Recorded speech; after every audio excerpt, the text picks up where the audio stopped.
Good afternoon and welcome to you on the Sports AFL channel of the only game being played in Melbourne today to complete round 7. It's the match between Richmond and Footscray. We have other games in Perth and Adelaide today, but this is the centre of attention to complete round 7 here, and it should be a great game despite the conditions. It's drizzly and it's quite cool, so I would suggest that if you're at home having lunch with Mum on Mother's Day, you're in the perfect position for sitting down and watching this game with us for the next 3 hours from the MCG. Because it's the centenary of the AFL, many clubs are dragging out all the old timers, and Richmond this weekend have had a reunion, and prior to the start of the game they had a motorcade around the MCG and they introduced many of the old timers. And the first one we're going to look at is the only surviving member of the 1932 Premiership side, Joe Murdoch. Great to see Joe here. There's Polly Perkins and Jack Scott.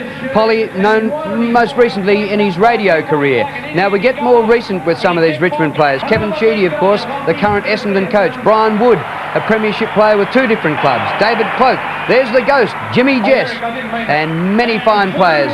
Jeff Rains has come down from Queensland. Michael Roach, the former full forward, and there's Tommy Hafey, who started that wonderful era in the late 60s and made Richmond a great force in football in the late 60s and into the 70s. Well, the other 2 matches being played today to complete round 7, there's a game at Subiaco Oval between the West Coast Eagles and North Melbourne. It's just about the game of the round, and one of the highlights of that will be Glenn Jakovich up against Wayne Carey. It's always a terrific clash. And tonight at Football Park in Adelaide, it's the Fremantle Dockers taking on the Adelaide Crows. Last Wednesday night here at the MCG, there was a magnificent crowd. 75,000 came to see Geelong play Essendon in a reenactment game, a match that was played in 1897 and the 2 teams played again in 1996. And prior to that game, there was a Legends game played between Matthews' team and Barassi's team, and we're going to be able to take some highlights of the game from Wednesday night. Joining me now is Don Scott, who was playing there. There he is in the red, number 23. Scotty, you're still up your old tricks? Oh no, Drew, that was unfair. I mean, Robert Walls was a classic. It was just a classic. He did this in his heyday too, Walls. He could flip over, a la Mike Moncrief from Hawthorn. These are just, you know, you go near them and down they'd go, and he just hasn't lost it, Robert. Well, it's just as well you didn't knock him out, because he's got to coach the Tigers here today.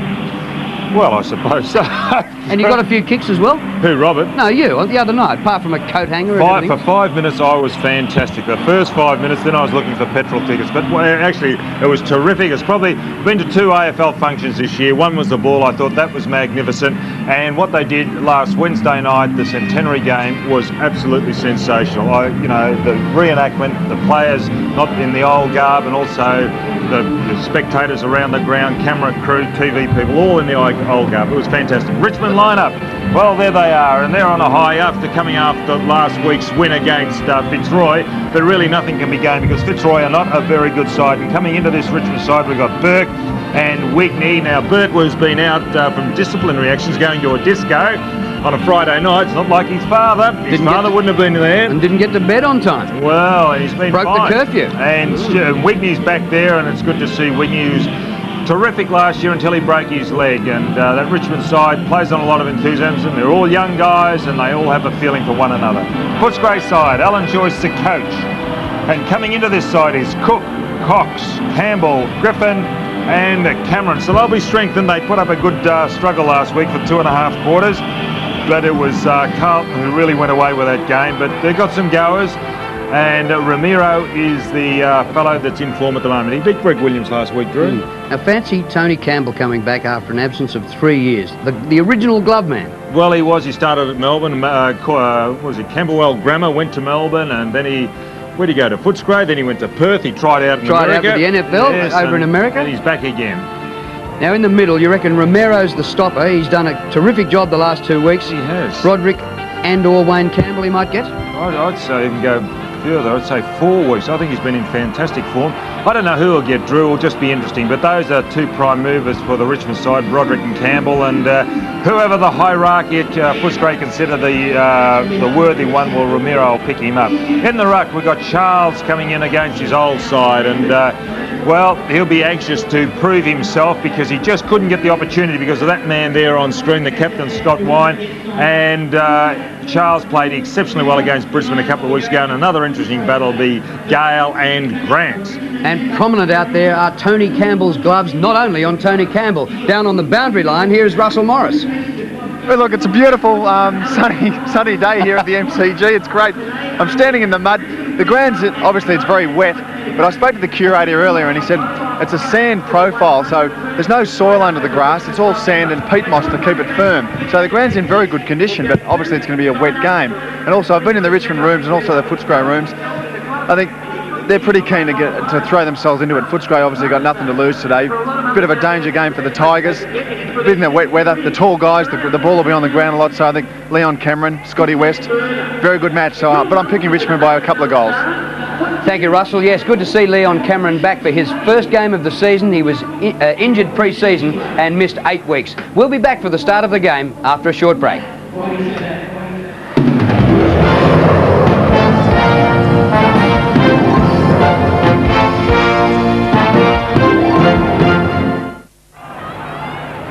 Welcome back to the MCG. Scott Wind has won the toss for Footscray and has elected to kick to the left-hand end of screen in the first quarter. There's not much breeze here. Flags floating, drifting mostly across the ground. Stuart Wigney, not originally named, but has replaced Eureka in the original squad named on Thursday night. And it's a good afternoon to Peter McKenna. Afternoon, Pete. Good afternoon, Drew, and good afternoon to you too, Donald. Yes, good afternoon, Peter. It's a miserable day here today. The rain falling, so the skill level will be down, Pete. Well, this should suit Footscray. They played fairly well in their last match, and there's Chris Grant, who is a very, very important player to them. Highly talented. A lot of people feel that he should play on the forward line. It looks like he's picking up Brendon Gale. There's little Libber, who rips into the packs. He's been a fantastic player for Footscray, a Brownlow medalist. As you see, the umpire about to bounce the ball to start a very important game for both clubs. Scott Wine will take on Justin Charles, playing against his old club. Wine wins it. Down towards the direction of Broderick. Here's Rogers, bringing it down towards the half-forward line. They race after it. It's Griffin versus Naish. Socked away by Griffin over the line on that half-back area, around about near the 50-metre mark, as we have a look at the bench. Michael Gale on the bench, and Bauer also there. There's Tony Free there. Graham Bergen on the left, a former premiership player. Tony Free, the skipper of the club, but not playing through injury. Here's Bond just getting a hand pass away. Liberatore in for the intercept. He might have got into Prescott. The umpire races in and is going to ball it up, I believe. Umpire in long sleeves. And his name's umpire 26. Now, according to the record, we haven't got an umpire 26. I think Brian Sheehan is a scratching, and even the emergency umpire was supposed to be 19, Gavin Dorr. There's a centering kick down to the forward pocket. It spills towards the goal square. The hand pass back. Grant fumbles. And Footscray very happy to see that ball over the boundary line. They were in a bit of bother. Well, it's indicative, Drew, of the way this game's going to go. That little passage of play there, ball very hard to handle, and this could be advantageous as far as Footscray is concerned. So Charles in front position. West gets it across to Liberatore, who kicks to the wide open spaces. The race is on. Ramiro versus Campbell. He's obviously playing the stopping role. He was held, Jose Ramiro. He's been in terrific form, as Don Scott said before the game. And former North Melbourne Rover, Jose Ramiro to centre wing. Setting himself is Cox, only a youngster. Here's Todd Curley, who had a stint at Collingwood. Broderick around the corner to the half-forward line. That's a good mark to Brendan Gale. Gale a long way out from goal, 60 metres. Now here's a beautiful lead, a great kick to Wigney, and that'll be a free kick or a mark. I think he probably paid the free. And Wigney will kick for goal from 45. Now, to my memory, Peter, I know he definitely played up on the forward line in Adelaide. I think he may have also played up on the forward line at Sydney. He was a good centre-half back at Footscray, made the state side. He played his centre-half back position last year for Richmond. Now he's down on the forward line. They need something up on that full forward line, and maybe Wigney can give it to them. There he is, Stuart Wigney. Well, they've got plenty of high marking ability up there with Richardson and Gale, and also Wigney. Now, he's normally a very good kick, as he kicks that hard at the goals. May have drifted this to the right and missed, I think, yes. So, It's the first blood to the Tigers, a point. There's Luke Darcy on the bench there on the right of screen. His dad was a great fullback for Footscray, David Darcy. Here's Tony Campbell. Welcome back to AFL football. First time for 3 years. He kicks in. Clears the 50 easily. Beautiful. Ball sits up for Johnson. He kicks towards centre wing. It spins. It didn't go out. Kept in by Broderick. 39 possessions last week, Broderick. A centering kick is perfect. Justin Charles against his old side takes the mark. Hand passes further across the ground. Prescott, and further across the ground. That's 4 touches and they haven't advanced the ball. Gaspar.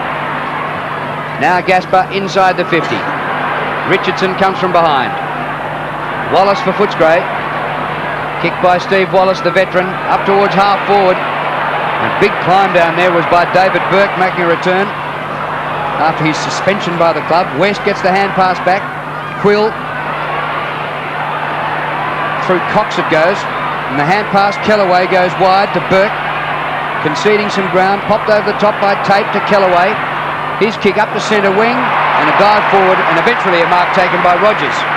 So Rogers brings it in towards half forward. Should be a Footscray mark, is it? No, it's not to Credihook. Now off. Slipping over was Griffin after receiving that hand pass. And the umpires plucked the free kick and it will go the way of Richmond and probably to Campbell. It will go.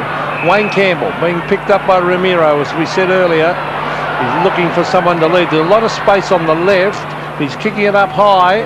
A pack develops. Richardson flies. Oh, he got up high and couldn't hang on to it with that slippery ball. An exciting player and a real athlete, Matthew Richardson. There he is, number 12. Didn't judge that at all. It just went straight through the hands and off the chest.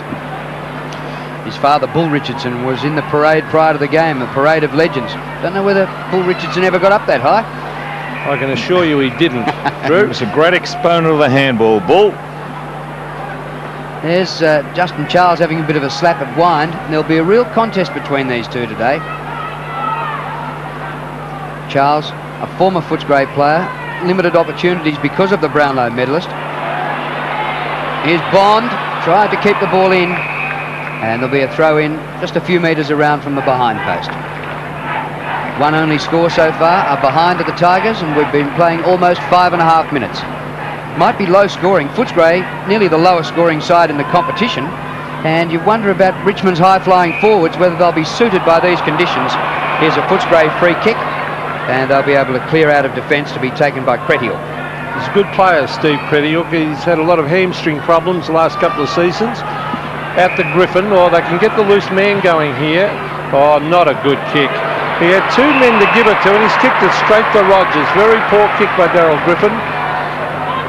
Short one into Charles. That's a good mark. Charles sprints away. He goes for a daisy cutting pass towards Richardson. He couldn't mark, and well disguised that little knock on by Brad Nicholson. Well, that's what Charles has got to do a lot more of, Peter, against the big fella Wine, because his mobility is a real asset. There they are, 15 is Charles. So Scott Wine trying to Wine's trying to get to the front. Now there's Brad Johnson hooking it back to the boundary line area, and Broderick quite happy to tap that over in front of the Melbourne members. Is Brian Sheehan not umpiring today? Russell Morris, do you know why? Yeah, an injury report, Brew. He got a corky last week in his thigh, and because of the bleeding, he was ruled unfit. Injury report on an umpire. How about that? And can you work out for us who number 26 is? So Tim Pfeiffer. Tim Pfeiffer. Tim Pfeiffer from South Australia. So if he makes a blue, we'll be able to call him by name and have a crack at him. Thanks, Russ. You can bet his nickname would be Michelle, wouldn't it? Had to be. Yep. The 2 number 15s. Wine gets it going Footscray's way. Here's Rogers for Richmond. Thumps it to the goal square. Wigney got hands to it. Front of the pack, Merenda. Kick smothered. Backhander by Wigney was good. Merenda another shot. Won't make it. Richardson knocked away well. And Richardson was interfered with. No, the umpire's right there, Pete. Oh, that's all.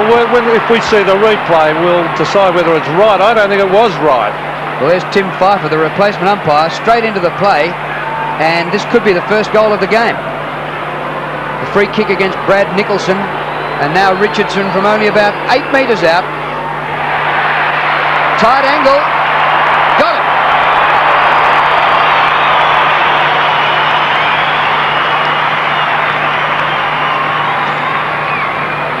Now, will we get it on replay? Here we go. Now, just see what he does. Now, the ball's going to come up. Campbell goes in. Merenda. And there's the holding. He held hold of the jumper. Ah, you are kidding. No, it's a very soft game nowadays, Peter. You've got to appreciate the situation. Well, a goal to Richmond, and that's what does wreck football when you see free kicks like that. Broderick down towards the half-forward line. Gale goes inside to Broderick. He's brought to ground. Here's Peter Quill onto the left, down towards centre wing. It's punched away. David Burke is there, and then it's tapped over the line. Almost on centre. There's a Footscray player down. That's Richard Osborne, is it, or Scott West? It's Osborne. They'll throw in almost on centre wing. So pretty slippery all day, southerly breeze, showers, and they look as though they're set into the afternoon. Not heavy rain, about 15 degrees the temperature. Liberatore gets a little kick across the ground, taken by Daffy. He's thrown off it by Pretiuk. Romero goes off the ground, up towards the 50. Gasper for Richmond, clears out of defence. Pretiuk drops the mark, spills to Wine. Back he goes to Quill. Kicked by Quill to centre half forward. Past Osborne it goes. It sits up for Gasper. Combines with Kellaway. Here's kick short of half forward. Merenda, good hands. Yes, the mark before the spoil. Actually, he's done pretty well this year, Mark Merenda. Broderick, left-footed a full forward. Wigney, he couldn't take the mark. Now he's outside 50.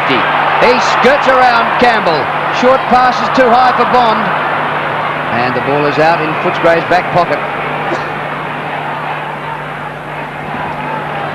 So about 10 metres around from the goals. Richmond, well, they're doing all the attacking at the moment. Footscray will have to get a move on. Not that they're far behind on the scoreboard. The two number 15s. Well, Charles tried to soccer it off the ground. Number 21 is Tony Campbell, the former Melbourne backman. There's Robbie Walls, great Carlton centre half forward, and now coach of Richmond, former coach of the Bears. Did well to survive Don Scott on Wednesday night. Just he's coached 4 league clubs, Robert Walls. Oh, he's a very highly respected coach. There's Merenda trying to kick it off the ground and smothered and forced through for a behind of the Tigers. So the scoreboard showing 1-2 to nothing. And Footscray haven't been inside the 50 yet. Tony Campbell, he not only was the first player to wear the gloves, but he marketed them. So most of the players going around in the gloves are wearing the Tony Campbell variety. Off Wine to Liberatore. Kick smothered off West. Now a chance for the Bulldogs. Johnson inside the 50, probably for the first time. Well taken. The hand pass comes back, and a chance here for Curley, and it's curled in for a goal. Actually, the player that really did set that up was the former Carlton full forward or forward pocket, James Cook. He really did attack that well. It's the first time Footscray have gone deep into their forward line. Now watch here, here he comes, Cook. There, good handball. And Curley didn't let him down. That was a good passage of play. How often do you see that happen? Well, there's Tape, Jamie Tape picking up Todd Curley. So again, it's the two number 15s. Well, they both miss it, and it's knocked on by Broderick down towards half forward. Or Grant was attacking the ball, soccers it off the ground down towards centre wing. Beautiful pickup by David Burke. Kicks it to the open spaces. This is Nick Daffy. He's got 2 Footscray players. Oh, good pickup by Daffy. That was brilliant play. Back it comes to centre wing. No mark. Socked away by Johnson. Over the line. He was hotly pressed there by Matthew Rogers. There's Brad Johnson having a very good season. Tony Liberatore and Wayne Campbell pushing and shoving now. Liberatore is pushing and shoving the duck, Daffy. There's a bit going on off the ball. Yeah, there is. Wallace, a bit of a roundhouse to Campbell. Comes down to Merenda. Here's kick towards the 50. The rain getting a bit heavier. Knocked on by Brendon Gale, or an attempted knock on. Bond couldn't control it, and it's out of play. And Libber and Daffy still going. Still going. Oh, it's good, Pete. Yeah, that's what football's all about. You don't pay free kicks for all this little ticky-touch with pushing and shoving. And keep your eye on Chris Bond, because there's always something going on when he's around, and he's playing on Libber. The hand pass back to defence. Crediuk's kick out short of centre wing, and it beats the players over the boundary line for a throw-in. There's Wayne Campbell. With difficult conditions now, because that rain's still tumbling down and pretty slippery. Great conditions. The ground actually, well, you would like them in these conditions where you could crunch a few in the packs. We know that. Liberatore diving on top of it, but the ground actually is in good condition, except with this slippery top surface. And it's the 4th game here in 5 days. They played Wednesday, Friday night, Saturday, Sunday. Well, the umpires are able to bounce it, which is pretty good. Don't look at me in amazement. Here's Campbell. Can't get his boot. Gaspar gets it to Bond. Bond to the half-forward line. All courage shown by Naish. And then it's kicked away by Nicholson straight to the line. Maybe we can just go back and do a retake. How can the ground be in good condition when it's got a slippery surface? I knew you'd jump on that, you know. Why did you say it? Are you two going to resume your Army Reserve Cup form on a Sunday afternoon? Certainly not. We used to be down at the Lakeside Oval in conditions like this, Peter, didn't we? There's Crediuk. Hurried kick out of defence. Gaspar couldn't take the mark. Good hands by Campbell. Prescott did well. Doubled back about 40 metres, Ashley Prescott then. Kicks to centre half forward. Richardson waits at the back. Push out. But there was a push out. Footscray free kick. And it'll be taken by Brad Nicholson. So Nicholson gave one away to Richardson. It cost him a goal. Now he gets one back. He won't get a goal from it. So Nicholson brings it into Quill, who's had a pretty good season. Peter, it's important with the team, because it's an adverse condition day to day. They get a score with the ball when it's early in a quarter, because it's going to get heavier as the quarter goes on. And if you can score, it really does early on. It makes it difficult for the other team to handle the ball. Now there's Daffy. Now, did that come off his boot? No. These are good conditions for the Duck. 56 AFL games, and there's Tony Free in the middle there, and well, they can certainly do with him back in the side. Liberatore was caught a little bit high then, maybe high on the jump. Here's Rogers, the centre wing. Good attempt at the mark to Quill. The umpire might have played the free kick here to Quill. He was interfered, dragged off the ball as he was about to take the mark. So Quill wanting to give the hand pass. He does to Brad Johnson. Well, he should have been a little bit more direct. That gives Richmond a chance here as it's up towards centre wing. The race is on. Smith is very, very quick. He got there first, socketed away. Oh, look at the pace of Smith. He is I'd like to back him in a store gift. I'm not kidding. There's Tate going to the line. But that Smith, I want to say that Smith, Rowan Smith, is very, very quick. You'd only back him, you'd have to look at the marking. Off 10. Yeah, right. Wouldn't back him off scratch. Here's Tate, pushed off his kick by Wallace. The veteran Steve Wallace in over the ball. Umpire calls for it and is going to ball it up. Steve Wallace playing his 246th game. He's been a great player too. Yes. Steve, former captain, centre player. Grant doing the ruck work against Justin Charles. There's Johnson, ball smothered, knocked away by David Burke over the line. So we're going to see some pretty tough encounters, Don, in the packs. And I think there'll be plenty of packs developing. Yes, the conditions, Peter, that's the problem. Rain. So half forward for Footscray. Prescott had a fresh air shot. Quill lurking at the back. There should be plenty of socking off the ground. Here's Quill receiving from Cox, and he puts it across his body and through for a behind. So I think we're in for a pretty good game here, Drew. Footscray getting back into it. Well, Richmond would be favourites in dry conditions with their two high-marking big forwards. Brings them back, doesn't it? But definitely gets Footscray in this game, these sort of conditions. And there's Justin Charles paddling the ball out. There'll be plenty of paddling. Broderick up to a vacant centre wing. A run on for the ball here. Prescott floats the ball over the top to Richardson. Beats the man. Thought about giving it back to Prescott. Eventually does so. Well done by Prescott. Good tackle by Wine. The ball spills free. A couple of weeks ago, that would have been a free kick. Good. Now it's play on, which is the right call. I agree. Socket away from Naish by Creniuk. Back in the cricket pitch area. Down goes Stevie Wallace. Whoops! Just about thrown up by Merenda to Broderick. Great kick, Broderick on the 50 metres. It's Daffy. The duck goes for goal. Long kick. Close. Terrific goal.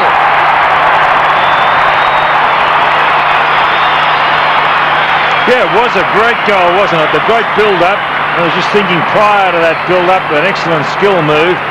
But in conditions like this, you just got to keep the ball. If it's on the ground, kick it off the ground. Go for the long kick. Don't overhand or use the ball. And there's a nice long kick into the forward line.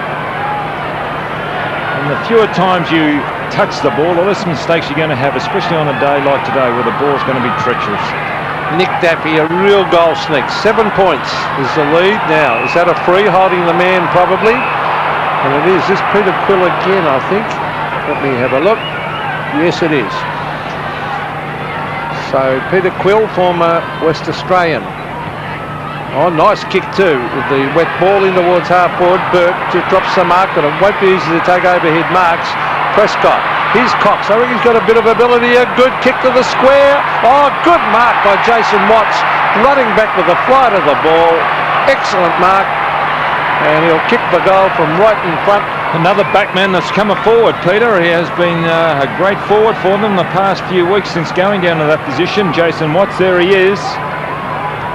Well, difficult mark. He's their leading goal kicker, actually. Kicked 6 against Fitzroy. Yeah, he's played very well that day. And Watts from directly in front should pop this one through, and he has. Again, the long kick into the forward line. I think that's the way to go, don't you, Peter, on a day like today? Definitely, and soccer it off the ground at every opportunity. A point the margin, Richmond in front. And here it is, the build-up once again. David Burke attempting the mark. And there is a good kick, and it's a long kick, as you can see. That's coming from Simon Cox.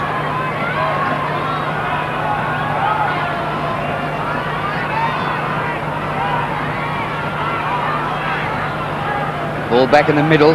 7 1/4 minutes to quarter time, and Richmond's lead cut to just a point. Footscray again. Stevie Wallace, left foot around the corner. Ball's punched on. Clever. And socket across half-back by Tape to the boundary line for a throw-in. I think that kid, number 26, Simon Cox, a very good player. I couldn't understand why he was in the seconds for a couple of weeks, Drew. There he is, 19-year-old from Glenelg. He played 2 games last year, but he's in for his first game this year. Well, obviously the Footscray selectors would know better than me. He mightn't have been playing all that well, but I've seen him a couple of times. He's very impressive, and they've got him there at the half-forward line. Look at Libber charging in. He has a go, doesn't he, Don? Yes, he's got a heartbreaker himself. We've talked about that on many occasions. And there's another bloke, Bond. Great little player. They're playing on each other at the moment. Wine versus Charles. Charles front position. I think it was Wine's hand that got to that. There's Callaway, a tough little cookie. Socket off the ground, down towards the pocket area. Oh, they went in hard. That was Jason Watts against Jamie Tape. It'll be a throw-in. Yes, both players committed on that occasion. We could ask a few rovers in the game what they think if a bloke comes up to them and says, "My name is Bond, Chris Bond." They shake in their boots because he's had a few confrontations. Little Libber gets the hand pass out. There's Bond, Chris Bond. I remember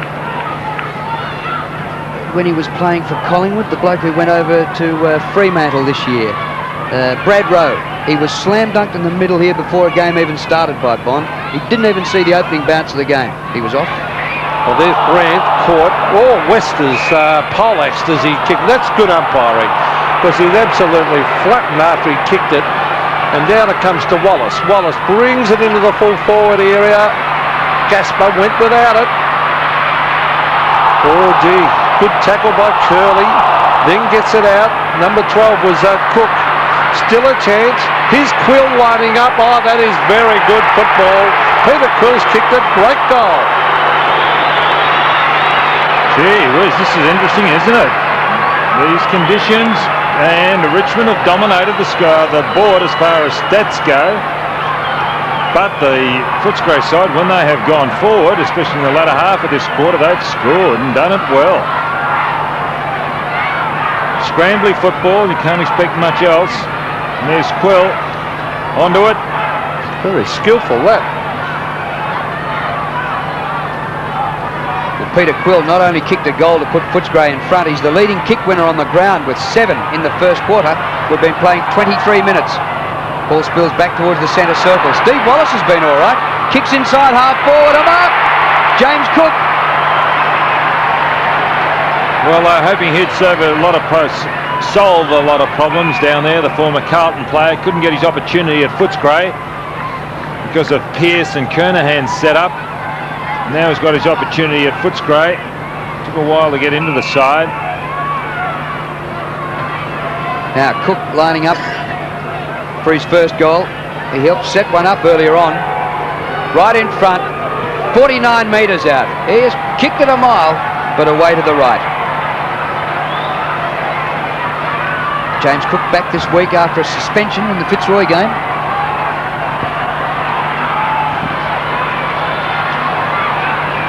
So Campbell doing the kicking in, and he finds Callaway or Prescott. It's Duncan Callaway, actually. Good umpiring again. No 50 in that. Crowd were calling for it. Callaway to the half-back area. Well, Wine went for the big fist. Here's Merenda. Oh, very clever. Onto the left.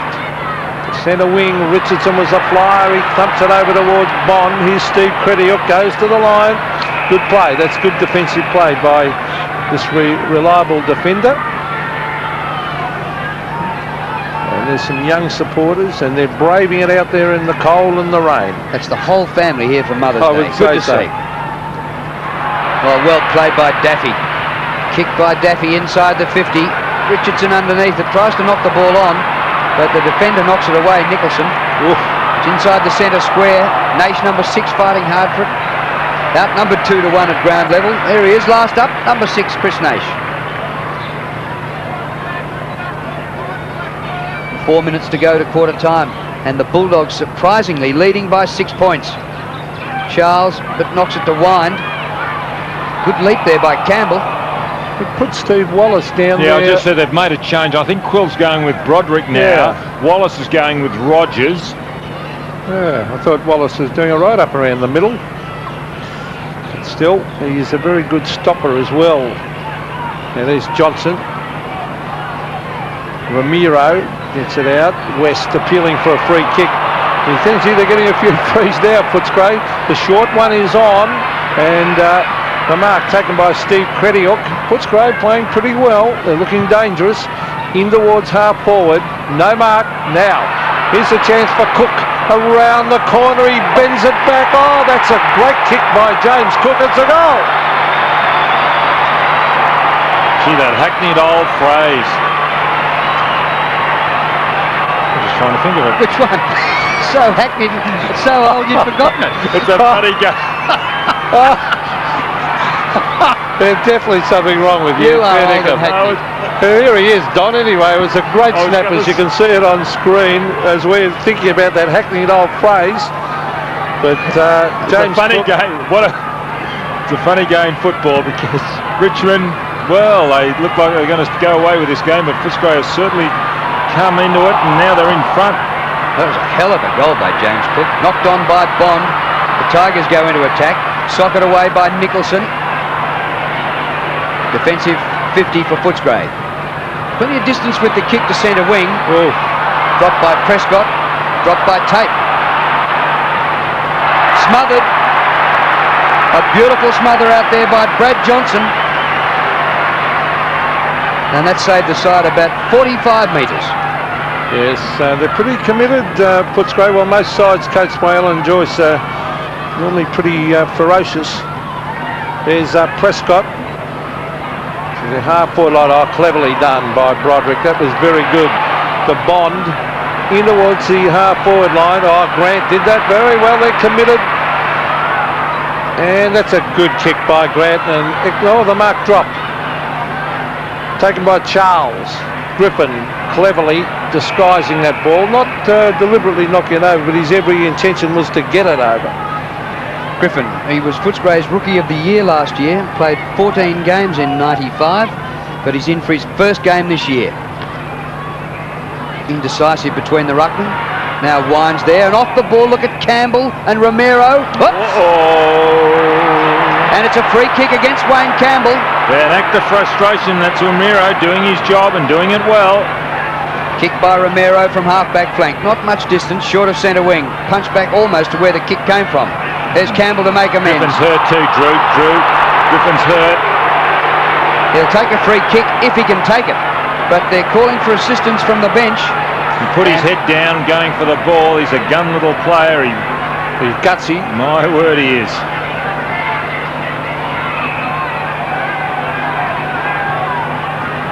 So the kick is taken up towards centre wing. A huge pack knocked down to the front. Prescott for Richmond, short of the 50. It gets to the back of the pack. There's Griffin, who's recovered. He's gone to the boundary line and found the safety of out of bounds. Well done. Plenty of G&D about that kick. Oh yes, he's not. Now here he is, Griffin. Now Campbell coming in. Watch this. Down he goes. It's amazing the pain tolerance some guys possess, isn't it? Well, there's Scott West around the corner to Rowan Smith. Smith looking to Crediuk.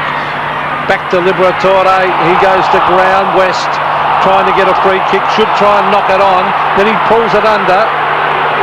And the Richmond supporters screaming for a free kick, but I think the umpire probably did the right thing. Under these conditions, you've got to let it go a bit.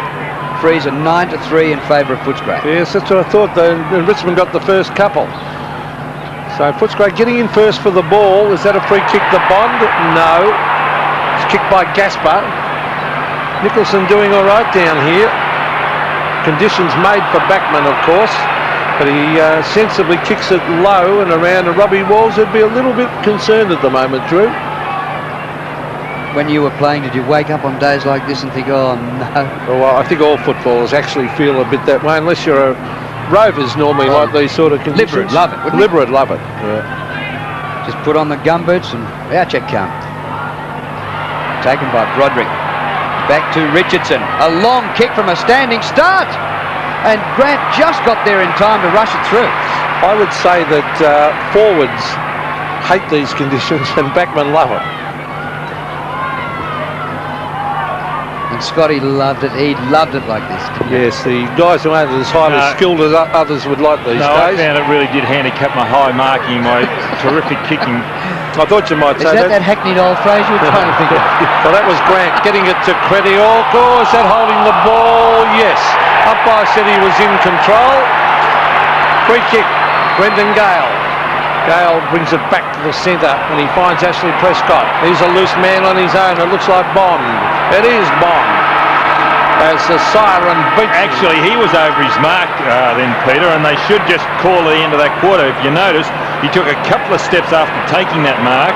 Well, he's a supreme optimist. He'll have to kick like James Bond. He's got to kick it about 85 metres to score here. I've written the score in already.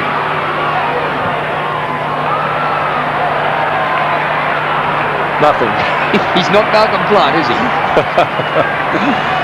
Well, there's Robert Walls, and the Tigers have a job in front of them here. They trail by 11 points at quarter time, having gone into the game as hot favourites because Footscray in 6 rounds have managed just 1 win and 1 draw.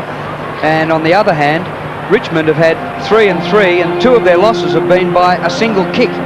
So Richmond well and truly favoured today, but Footscray have shocked them, and Alan Joyce has done a good job. Even though they played well last week against Carlton, he still made 5 changes for today, and the side looks even better, and they lead at quarter time 4-2 to 2-3.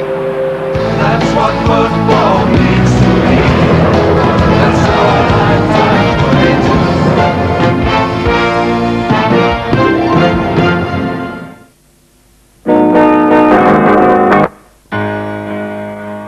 Cats been playing the blues longer than me, all sure. I'd like to see that.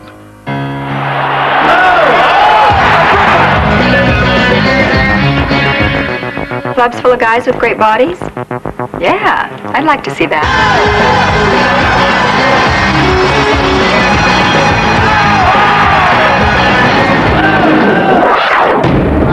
unbelievable.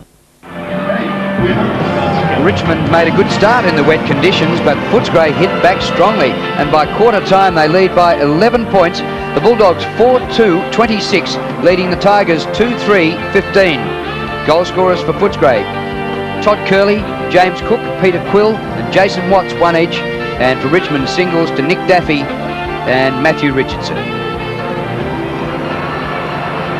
Another game being played today over at Subiaco Oval in Perth, and at quarter time there, the Eagles 4-1-25, leading North Melbourne, who've had plenty of scoring opportunities but haven't managed a goal. 6 behind, 6 points. Second quarter about to get underway here at the MCG.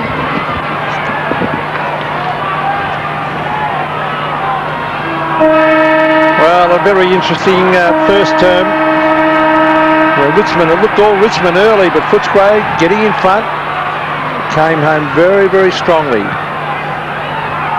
Justin Charles winning that with Daffy, kicks it away off the ground. Critiok's after him. Gasper is there also. That's the way to play it. Gasper, long kick off the ground, way down towards Wigney. Still in play. Naish is there, and then eventually Daryl Griffin helps it on its way. Now, was that out in the full? No, it's a throw-in. Eric Cantona would be all right in these conditions. Did you see his goal last night? No, I actually missed it, Drew, and but he is a superstar, the Frenchman. 2 number 15s again, and I think they'll be rucking all day, these two. Charles gets it to Rogers, who bends it back into the danger area in front of goal. Tony Campbell thumps it away. Mark Merenda is there. Naish appealing for the free kick. Good umpiring to let it go. There was no free kick there, and eventually Brad Johnson soccers it off the ground and over. The lights come on here at the MCG. It gives an indication of how dark it is. There's the Footscray box.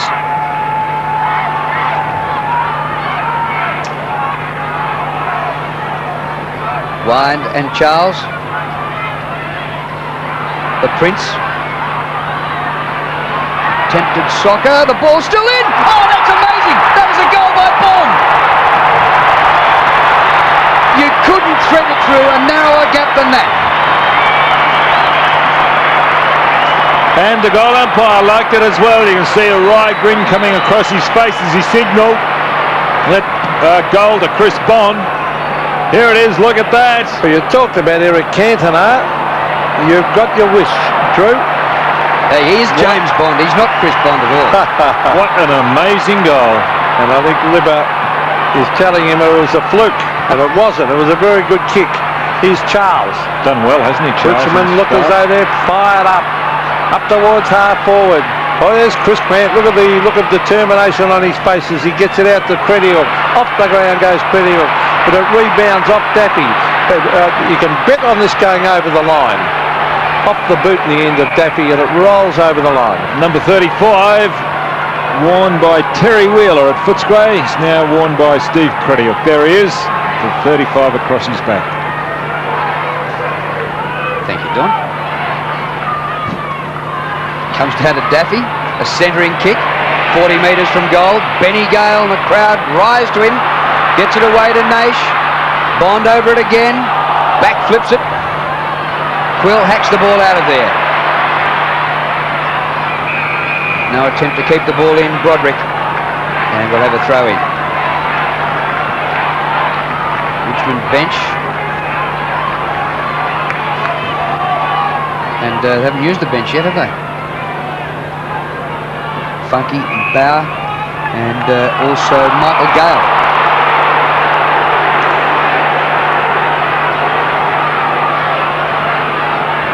There's a Footscray 3 to Wind. So the Richmond crowd not liking it. Wind, what's he done? He's given it off to Johnson. Here's Quill. He's got to kick it quickly. He does so. He's looking for Steve Credior. Gets off hands. On centre wing, Osborne is there. And Callaway. It'll be hard for Richard Osborne to get touches on Callaway. West. Oh, good kick. Rowan Smith underneath. He's got the loose man in Grant running down to the half-forward line, but Burke goes back to pick him up. Now he chips it across, or an ordinary kick up the side of the boot, but good play to keep that in by Scott West. Here's Steve Wallace. Back it comes to West. Pinned him. Goodness me, he handballed the ball. That is dreadful umpiring. Oh my goodness me, how was that free kick paid? I've got no idea. Umpire Mark McKenzie. His signal was that he threw it. Handballed it clearly. Well, Broderick brings it across to Prescott. Further afield is Rogers. Rogers to the half-forward line. Griffin tried to take the mark. Here's good play by Naish. Should be a mark to Campbell, it is. No, it's not. It's Nicholson, I should say. And Brad Nicholson can chip it in, and he'll find Peter Quill. Coming up for his 10th kick. He's been a good player, Quill. Oops, this is not a good one. It misses Crediuk. Fortunately, it goes to Scott West. Been injured this year, playing only his 4th game out of the 7. The hand pass comes back from Cox. And Footscray go forward again. Oh, good mark. Curley. I'd pay that. Yes, and it has been. Playing good football, the Bulldogs. Yep. Jason Watts, who kicked a goal in the first quarter. This would be a tester with a... Good kick. He is a good kick. My word, and that is a good attempt. Breeze drifting across the grounds, probably a left to right breeze for him, but he's getting a lot of protection from the southern stand, so he mightn't even be feeling anything down there. He'll need to kick it all of 55 metres to clear the pack. He's got the 55, but he kicked it to the right. Yes, just trying to get that extra distance, Jason Watts, with the wet ball. 6 points only the margin. Scott Turner with that left knee very heavily bandaged. Now Mark Merenda's calling for it out wide. And he's got a couple of options. And one of them was Jamie Tape. He takes the mark to centre wing. Steve Wallace waits at the back. He holds on to his opponents that holding the ball. No, the umpire letting it go. And Wallace is not impressed after being pinged for throwing the ball on the other side. And the umpire explaining to him why he didn't pay it. Umpire Mark McKenzie throwing it up. Wind soccers it off the ground, gains about 20 metres, and it'll be a throw-in. Scott Wind, laboured with injuries for a couple of seasons, coming back to something like his best. Bit of a grin there from Jose Romero. He's giving away height to Campbell. But he's taking everyone out of the game in recent weeks. Yeah, he's having a good run. Double-fisted palm down by Wallace to Liberatore. No distance. Good tackle by West. The umpire balls it up. Romero last week kept Greg Williams to 1 kick, and the previous week he had Robert Harvey, so he's getting some big names. Yes, he did pretty well on Harvey too as a champion.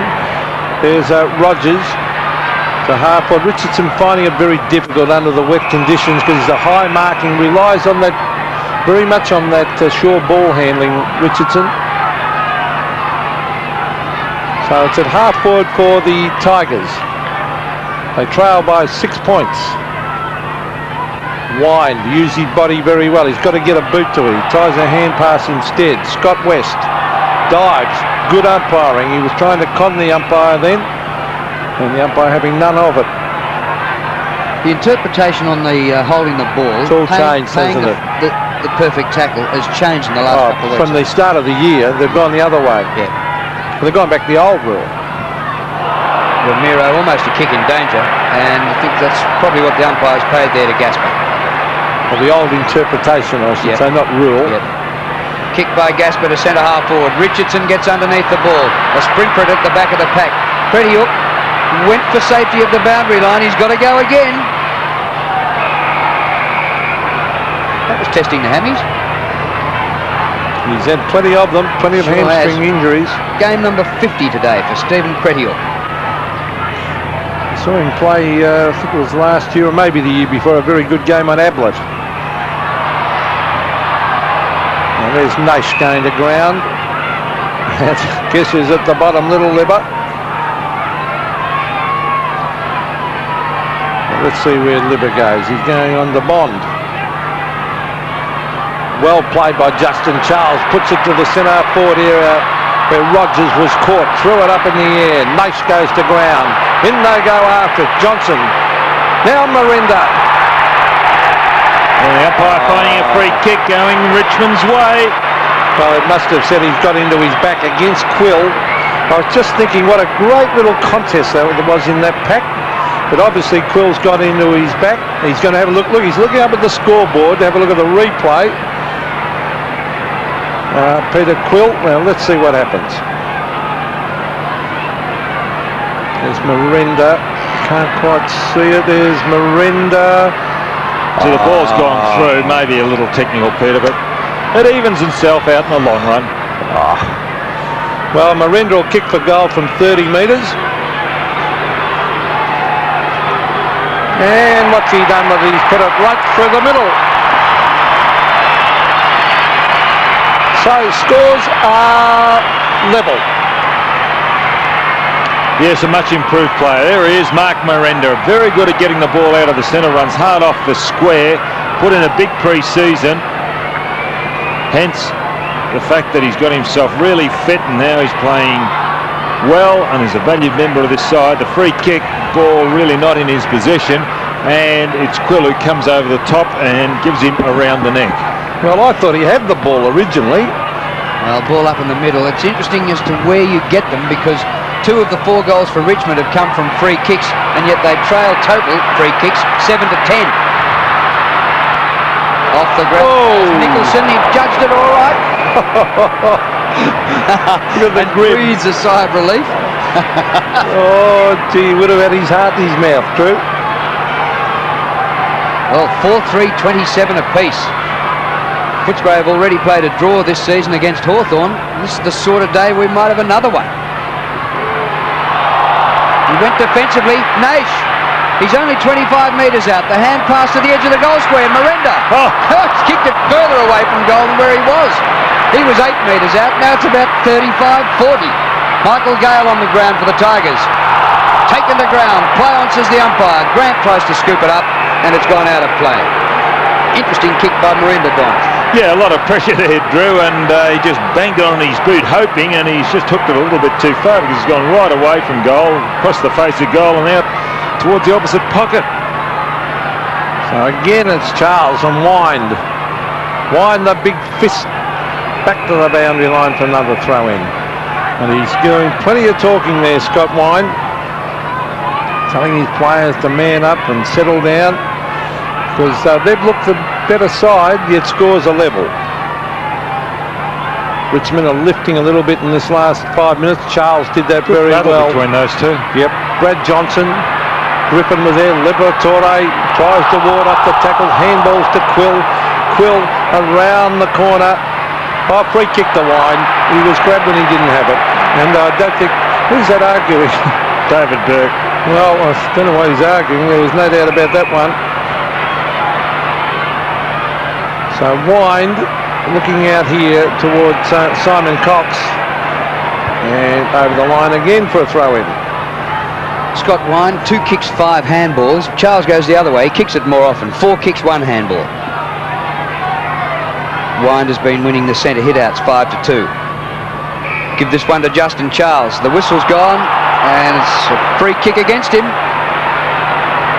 To Wind. Oh, I didn't see it. Hand pass into Smith.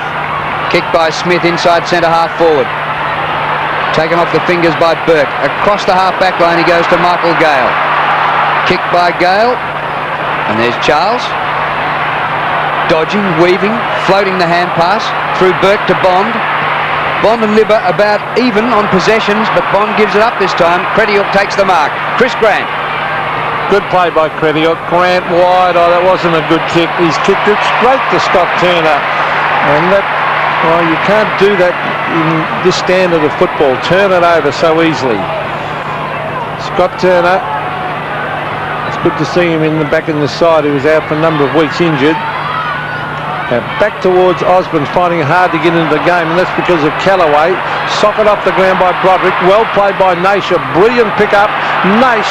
Oh, brilliantly done. Michael Gale. Can he get his boot to it? Oh, great tackle down there. Was that Leon Cameron? Merenda into the square. Oh, fantastic play by Cameron. That was a certain goal. Passage. The way that Gale came in, picked up that ball, And then to be run down, desperate play by Cameron. Have a look at this.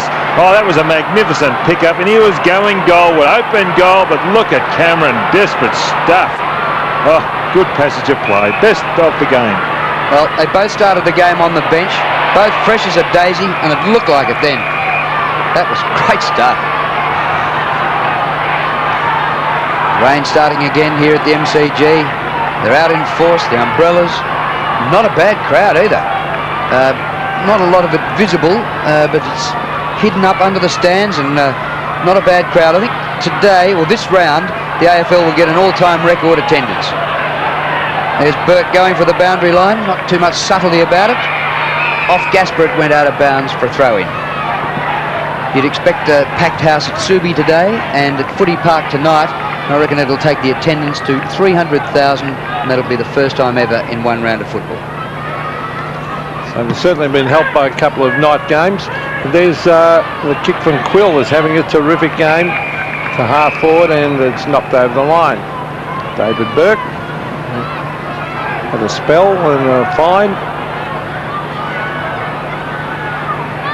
So Wine to take on Charles. As Don said, a very good contest. Here's Burke.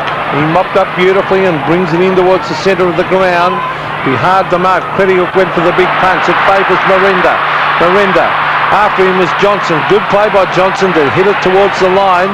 There's Naish, and then eventually Grant takes it over.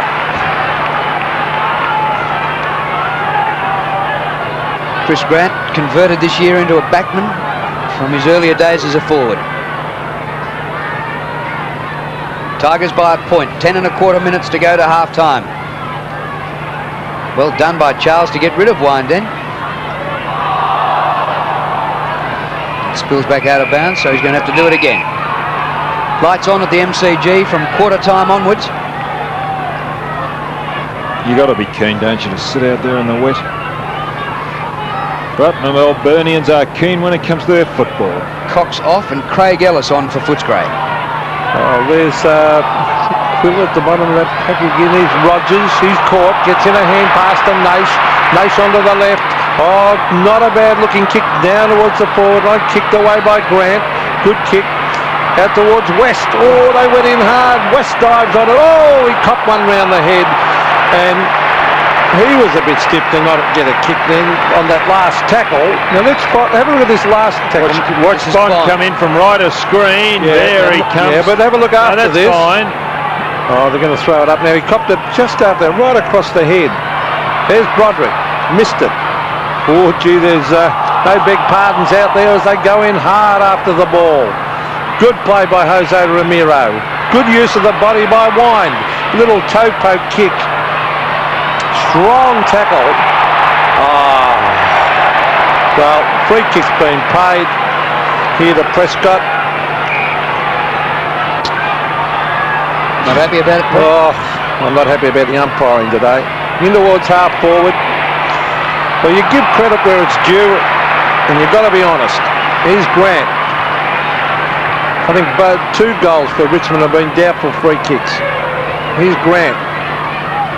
Out to Crediock, and he marks.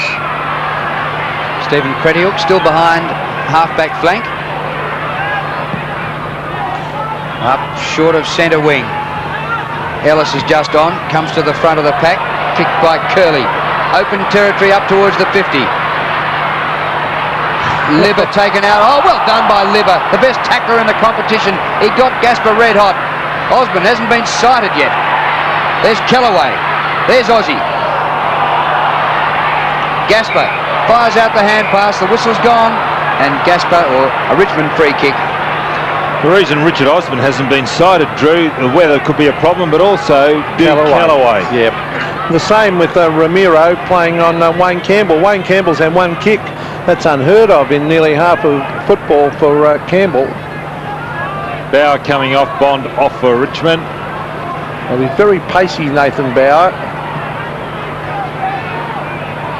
Now, Darren Gasper, former Swan. The centre of the ground. Wine gets himself in front. Grant comes over the back to thump it away. Who's it going to favour? Cook. Probably a free kick for holding the man here, the Cook. It is. A point the margin. Richmond in front. James Cook going to kick it out towards the half-forward line, a long way from goal. There's Watts, taken by Broderick, a very skillful player, Broderick. On to Michael Gale. He's Tawney. Tawney coming around centre wing. Oh, shocking kick straight to Johnson.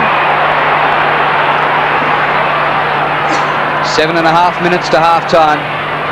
And nothing in this. Richmond leading by a point. Southern stand side of the MCG. Kicked by Johnson over centre wing. Rovers wanted. Actually, Liver was bustled out of it by his own man. In their desperation, that's Broderick for Richmond. Cretiuk, a fumble. Probably a push by Daffy, but play on in the conditions. Down goes Wallace. Umpire will ball it up. Naish saying, he's got the ball, I've got him. That is holding the ball. Umpire says, give it to me.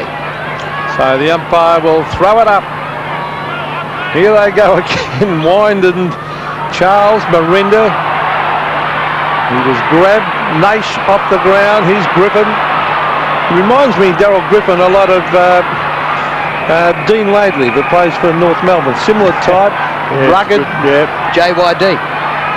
The junkyard dog, and he plays a similar sort of game. Jumper out, socks down, short sleeves. And just keeps boring in. Oh, really does.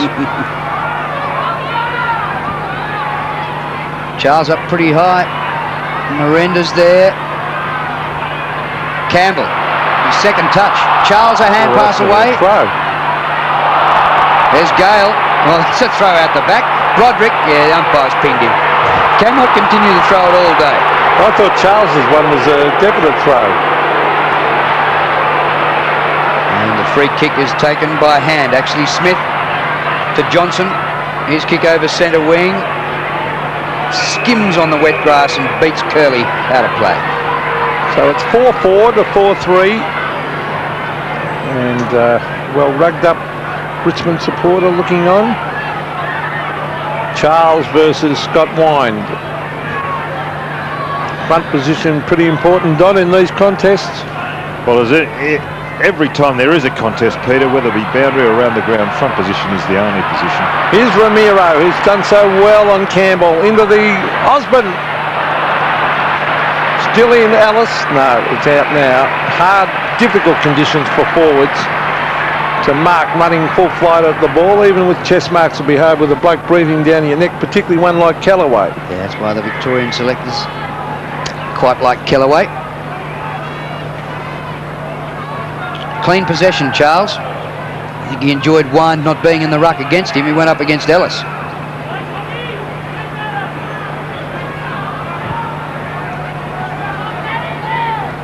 Gee, over a dozen players around this. Very good leap by Charles. Smith for Footscray. Ball paddled back. Eventually to Cameron. Leon Cameron make the return. A terrific kick. Oh. What a goal! Well, I don't believe he even looked at the goal when he picked it up, Leon Cameron. He just set it banging onto his boot. He's normally a right foot kick. He did it there with a left foot. Started on the bench.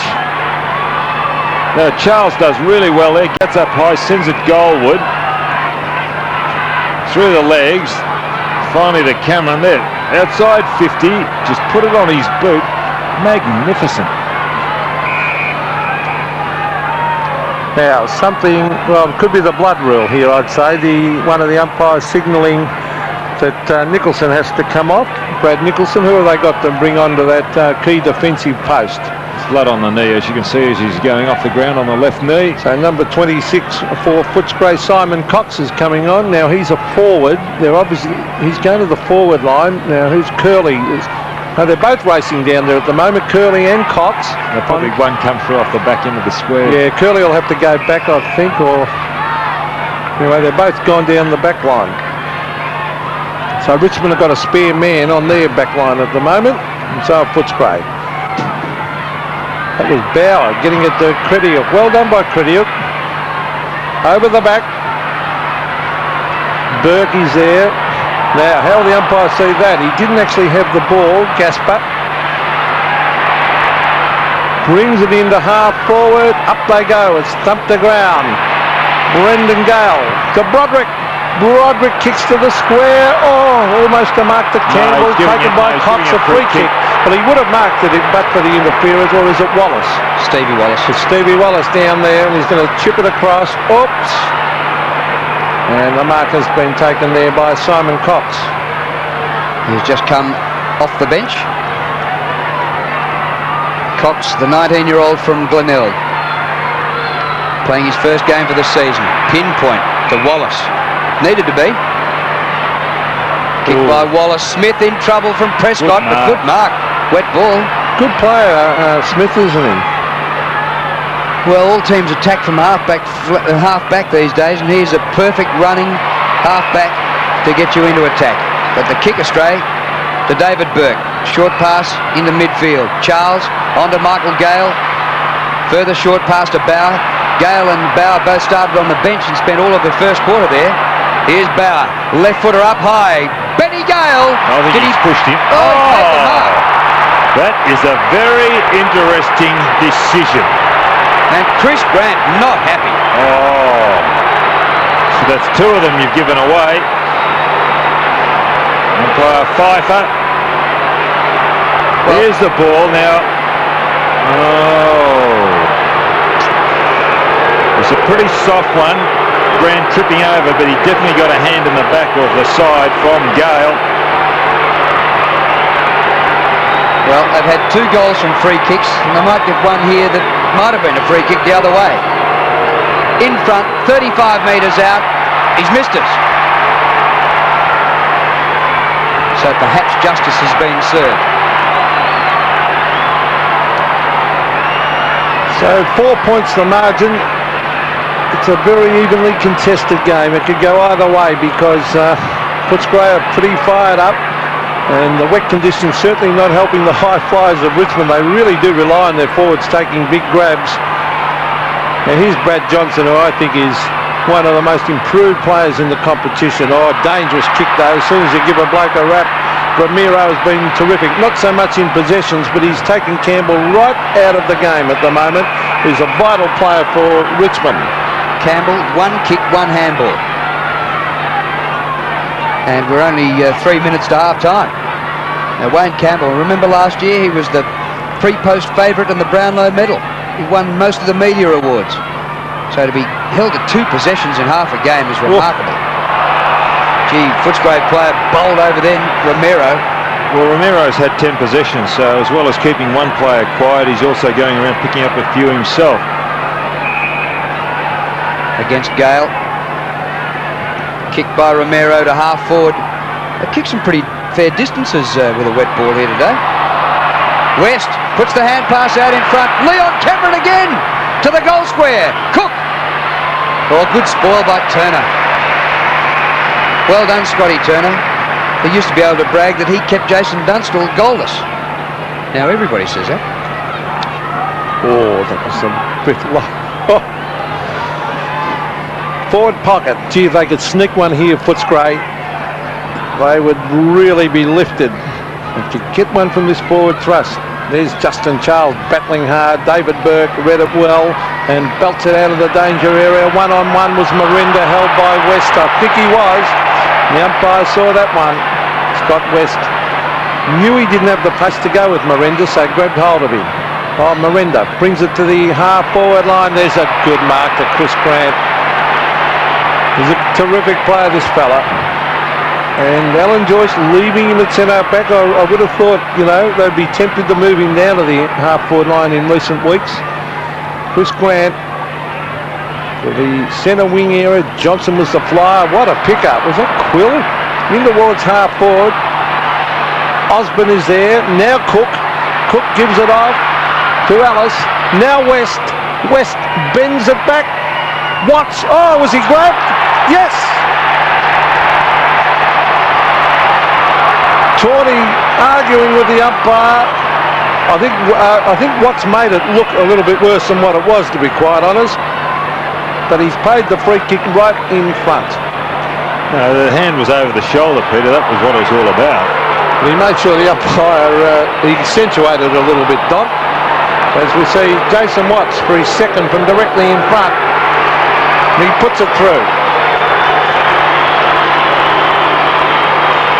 So what a handy little break this. 10 points, which mightn't seem a lot, but under these conditions it is. Yes, and there's a free kick. It's now. No, I'll show you.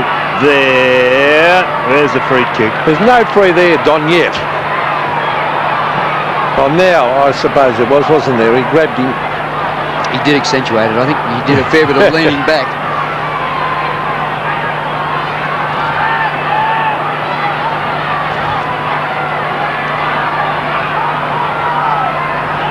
10-point lead to the Bulldogs. A minute and a half to half-time.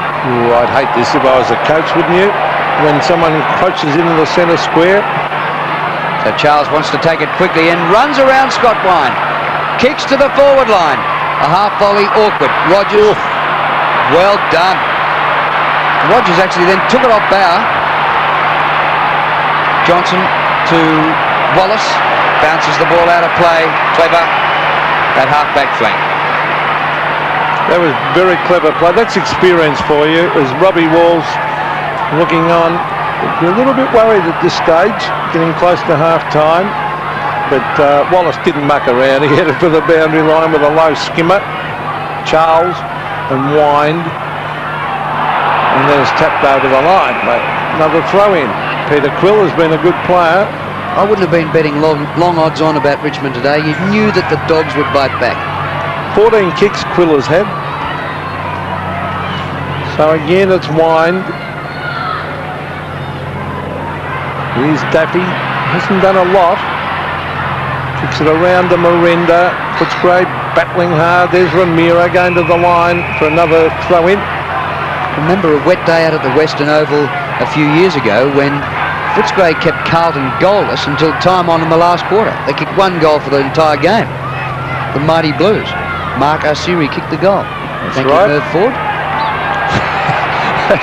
Scott Wine had just thumped it 20 metres back. He had every intention of belling it back over the line. Well, what he's doing is trying to save time, run the clock down. He realises there's less than a minute to play. Been a great battle. Yeah, my word it has, Drew. Charles won that one. Merenda. It's a matter of who gets in front, and it's good to see them both trying to get that front position, both Charles and Wine. And whoever does usually does control the palming of the ball. There's Mark Merenda. I wonder if he ever played in conditions like this in Kalgoorlie, which is where he comes from. Don't get rain up there. He's playing 45 degrees a few times, I reckon, there. Great Essendon player came from Kalgoorlie. Alec Epis, one of my heroes when I was a kid. What number, Peter? Number 28. You're dead right. Now, here's Michael Gale, bending it back in front of goal. Richmond could do with one. Gale is there. They come in, those Footscray defenders. Oh, Steve Wallace turns round and belts it back. Again, that's experience, not mucking around. He concedes a point. The most beautifully delivered own goal I've seen for the season. Excellent. Here's Brad Nicholson. Right in the back pocket. Time will run out, you'd say. 12 seconds to go to half-time. Charles spoils wind. And the ball up will use up the time. Good half by the Bulldogs. Richmond started both quarters better than Footscray, but both times Footscray finished the better. And you can tell there's some spirit amongst those Bulldogs out there today. Yeah, my word, look at the way they're running back and going to the huddle. You're dead right, Drew. There is a bit of spirit. They started slowly, and it didn't look like they'd get into it. Richmond really did control the game early in the first half. Footscray fought back, and Richmond in the second half started to come again. Footscray, to their credit, have rallied once again. Look at them. They're still out there. They're a very enthused bunch. There's Scott Wynn, telling him he's the captain, he's directing traffic. It's a good effort in these conditions, helping the Footscray side. Well, can we get on and set a bet or one of those at this stage? Footscray lead by 9 points, 6-3-39, Richmond 4-6-30.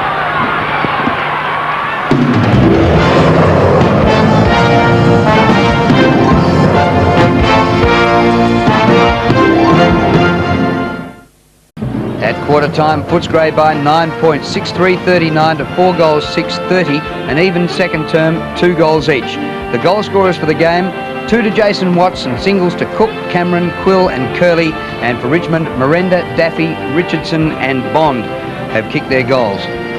Well, it's one of those games, slipping and sliding, but there have been some terrific performances. Yeah, there has been a terrific passage of play. That was in the second quarter when Brendon Gale came in and picked up the ball, charged at it, and then he was run down by Leon Cameron. It was just sensational stuff, but the conditions really not conducive to good football. I think on days, well, I know on days like today, it's better to kick the ball long into the forward line, and that's what Richmond did to get that goal. If you handle it too often, you're going to turn it over and just play basic football, because it is very, very hard, as you can see there. Look, the control, very, very, very difficult, and the players are trying extremely hard. Richmond really did have a lot of the use of the ball in the first quarter, but it was Footscray that capitalised when they did go forward, and they were 26-15.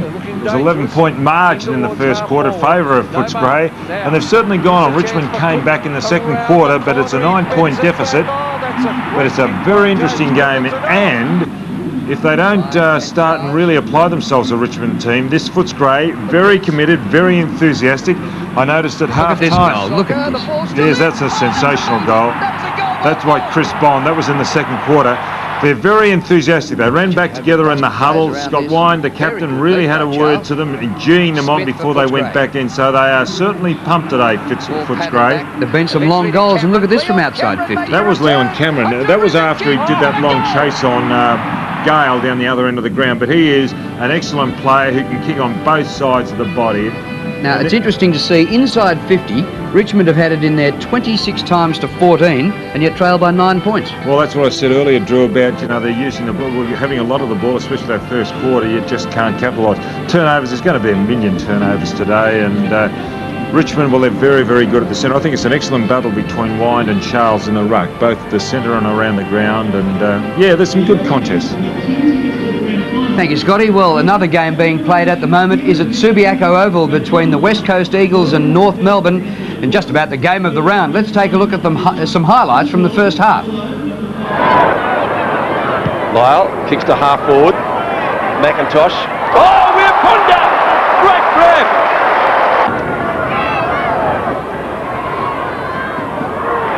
Chance for Mitchell White. Bangs it home. So Andrew Donnelly, 45 metres out, about a 50-degree angle, up and under, it will struggle. Lovell, Ford has to get rid of it. We're Punda, snaps, there he goes! Great kick! Kicked off the ground again, Lovell once more, hacks it out of the pack. Downsborough, Matera on the burst, long up towards full forward, might be a goal! It is, wasn't touched! Great kick! Lyle, who was brilliant in the first quarter, now Downsborough again gets ridden into the ground by the refrigerator. Roberts kicks over half forward. Carey this time.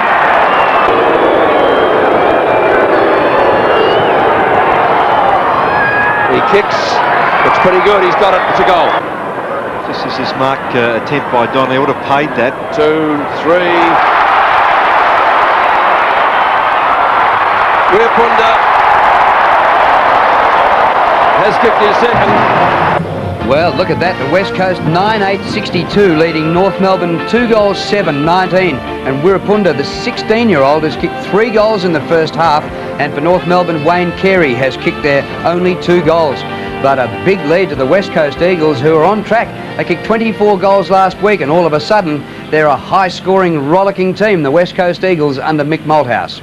Well, the third game to be played today is at Football Park in Adelaide between the Adelaide Crows and the Fremantle Dockers. And here with a preview of the game, Dennis Cometti with Terry Wheeler. Dennis?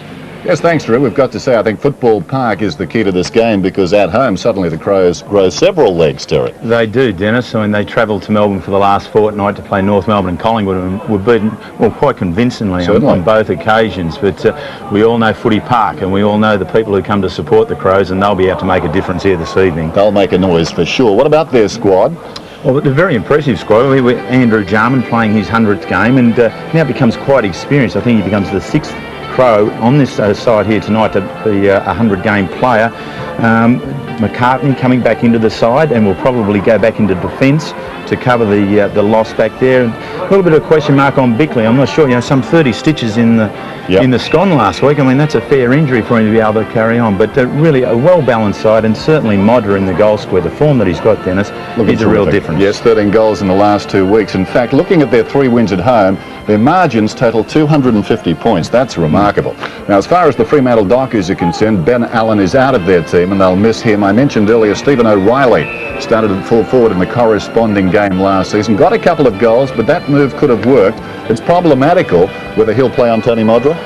I think he would have to start there. Modra's the key to it, but Luke Toyer, number 40, coming in for his first game, and Clive Waterhouse returning into the side. So some young, pacey players really could give Fremantle the real chance they need to pick up their 4th win for the season here tonight. But a lot will depend upon the midfield, and Callaghan in there's got to be strong. And Daniel Bandy, a very exciting young player for these Fremantle Dockers. Terrific last week against the Brisbane Bears in a game they perhaps could have won. So Adelaide for you? Adelaide for mine. And for me. Okay, Drew. Thank you, boys. And that game on the 7 network at 5:30. Check your local guides in other states for when you can see that game. We'll be back at the MCG after a short break.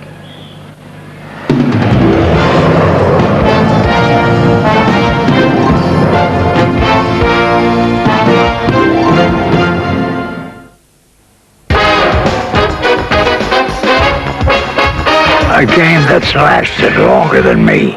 I'd like to see that.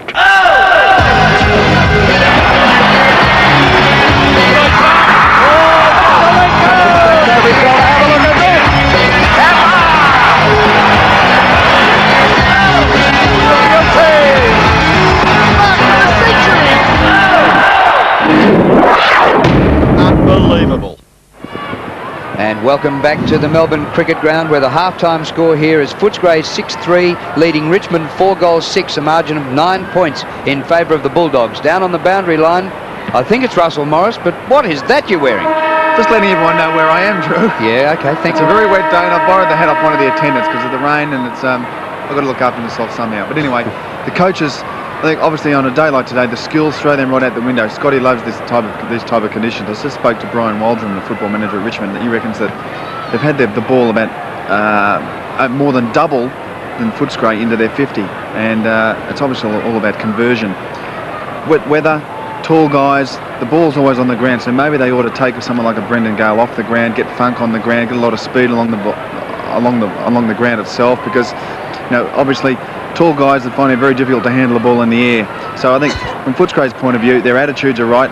They've got a smell of victory, a very big chance for them today, and I'm sure that they might even go on and win this. Thank you, Russell, and nice hat too. Thank you.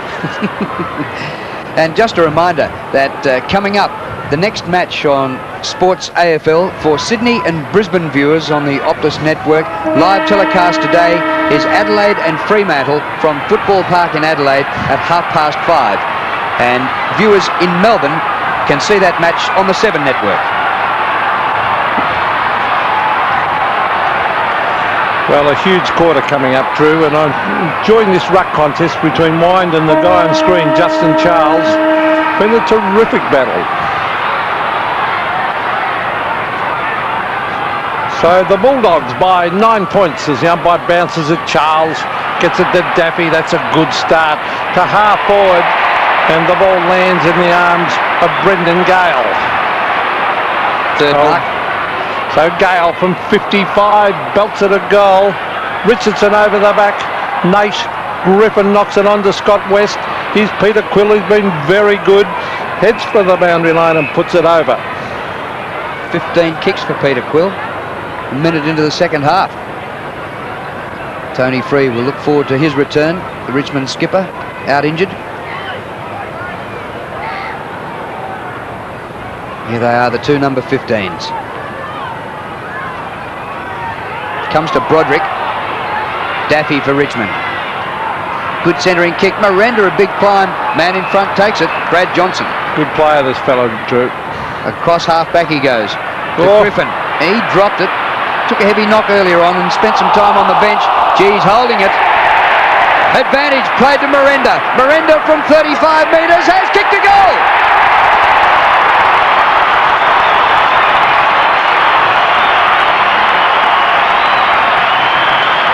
Great start to the half by the Tigers. Well, two mistakes made here. Firstly, for old Daryl Griffin there, you'll see this Johnson, beautiful kick from Johnson. He's dropped a chest mark, and then he makes the mistake here of grabbing onto it. Then too late, he knocks it clear, and Merenda jumps on it and belts it through for a goal. So just two errors. So Wind. Here's Peter Quill again. That's kick number 16.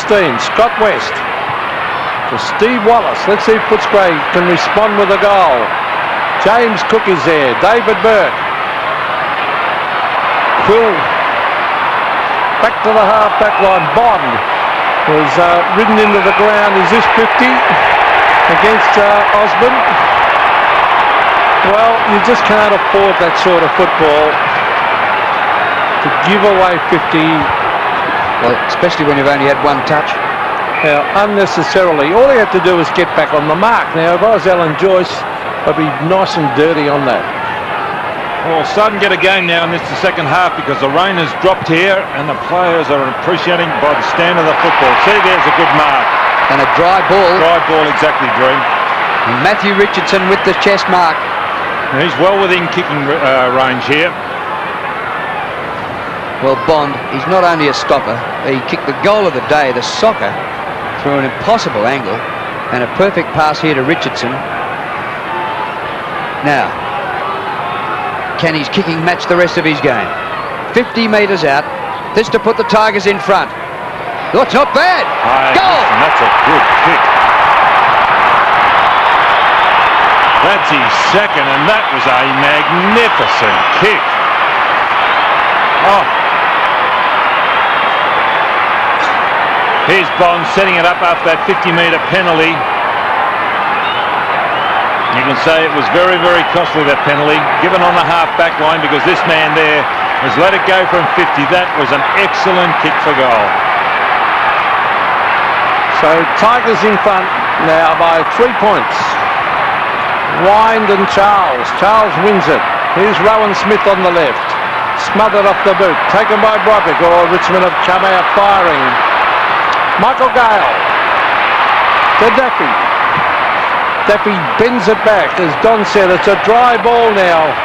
Michael Gale flies. Umpire calling play on as a quick hand pass comes out to Broderick up in the air. Oh, look at this. Richardson. Good punch away by Nicholson. Here's Rogers out of the pack. And he's missed.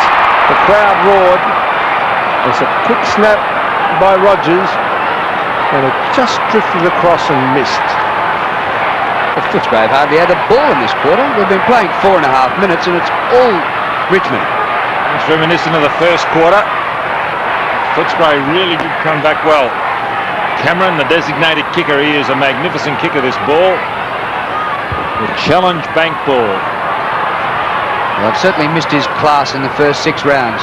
Kicked by Cameron well outside the 50. Grant at half-back flank. Off to Wallace. Bounces the ball to centre wing. Past Quill it goes. Terrific handling by Broderick. Kicked by Broderick to the 50. Grant stumbles, recovers and marks. Did very well. Second mark in 10 seconds to Chris Grant. This time to West. Left footer by West over centre wing. Darcy on the ground but got underneath the ball. Osborne with Kellaway. Should have been a free kick to Kellaway. He was interfered with by Osborne. He's a lousy, mean defender. That's exactly what you want from the blokes at that half of the ground. He's an old-fashioned, tough, hard defender. And there's Robbie Walls. Laconic-looking Robbie Walls. He'd be quite happy with the start of this term. Michael Gale. Back it comes to Gale. Advantage made. Now, will it work to advantage? Yes, it will. Rogers in towards the pocket. The Footscray defence under pressure. As racing at it was Brendan Gale. Was that into Grant? Yes, it is. Well done. Grant keeps it back and bends it back towards the direction of Cameron before saved the line. At the end of the second quarter, Cameron saved a goal. There's Alan Joyce. He'll be a little bit worried now. Saved the goal and then kicked a magnificent left footer 55 metres. Clean possession, Wind and boot to ball. Here's Leon Cameron off the ground. Osborne. Might have to give him a kick for that. Don't know. suppose so. He'll want it because he only had 2. And the ball out of bounds up at half forward. Lights have been on at the MCG since quarter time. A dark, cool day in Melbourne for Mother's Day. Hope you're enjoying the telecast wherever you are around the country. Hope the mums are enjoying it. Quill, number 22. Well done, Prescott. Ball up, centre wing. 39 plays 43.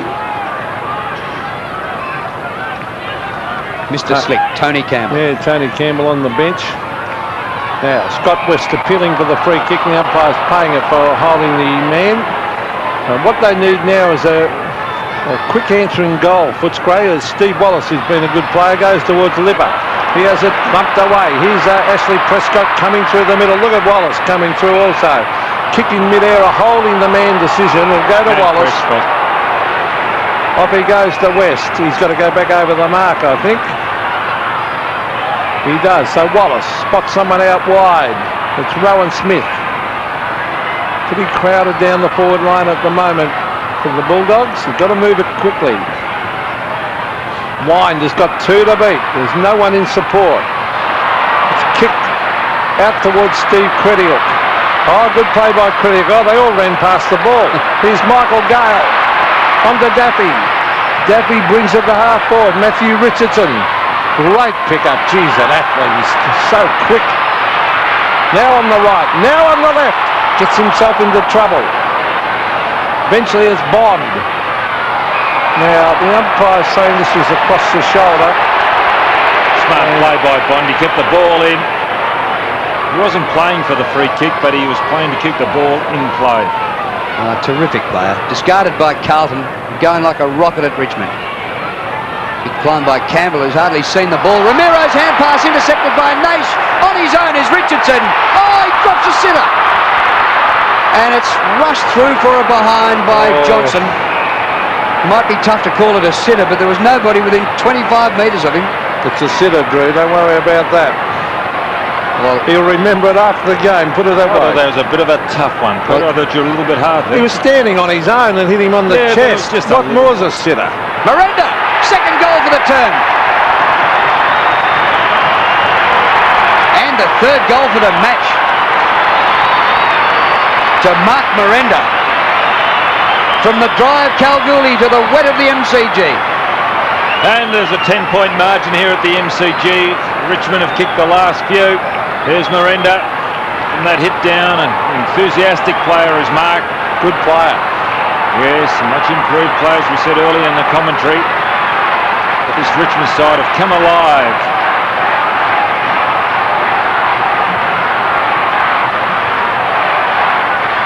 Richmond by 10 points. As Wind again against Charles. It's tapped back towards half forward Ramiro. Here's Campbell finally breaking the shackles, and he bends it back with the mark taken by Johnson. Backwards to Nicholson. Well, he actually did go back 20 metres then. Here's Crediuk. They're chipping it around, not getting it out. Griffin. Yeah, Griffin's on his own. Now he better watch if he plays on here.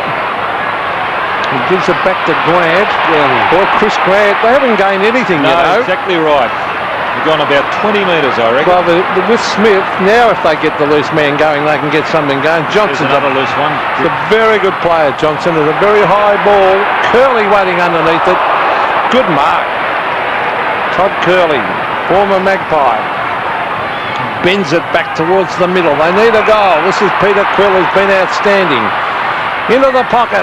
Oh, bad kick by Quill. Misses the mark. Gaspar knocks it back to Charles. Here's Steve Wallace. Pumped up it by Gale. Michael Gale for the Tigers. They have dominated the third quarter. Merenda is on fire.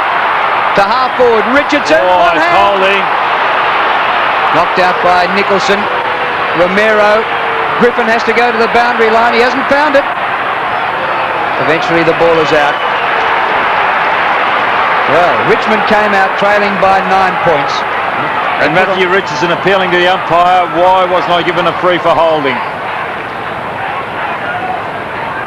Been an onslaught by the Tigers at the start of this third quarter. Ruckman missed it. Quill a hand pass to West. They desperately need a goal. Kicked by Scott West. Flips to the back to Darcy. Osborne off the ground for himself. At last he beats Kellaway. Good left-hand hand pass into Darcy. A balk. Darcy centres. They're a chance here, the Bulldogs. Livers there. It goes through the pack to Watts on the turn. Jason Watts! Oh, good goal!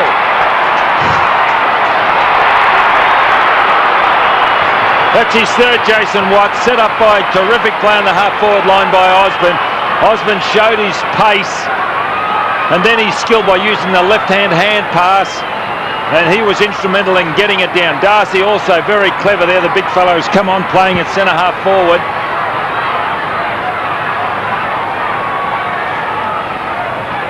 So Jason Watts has kicked 2.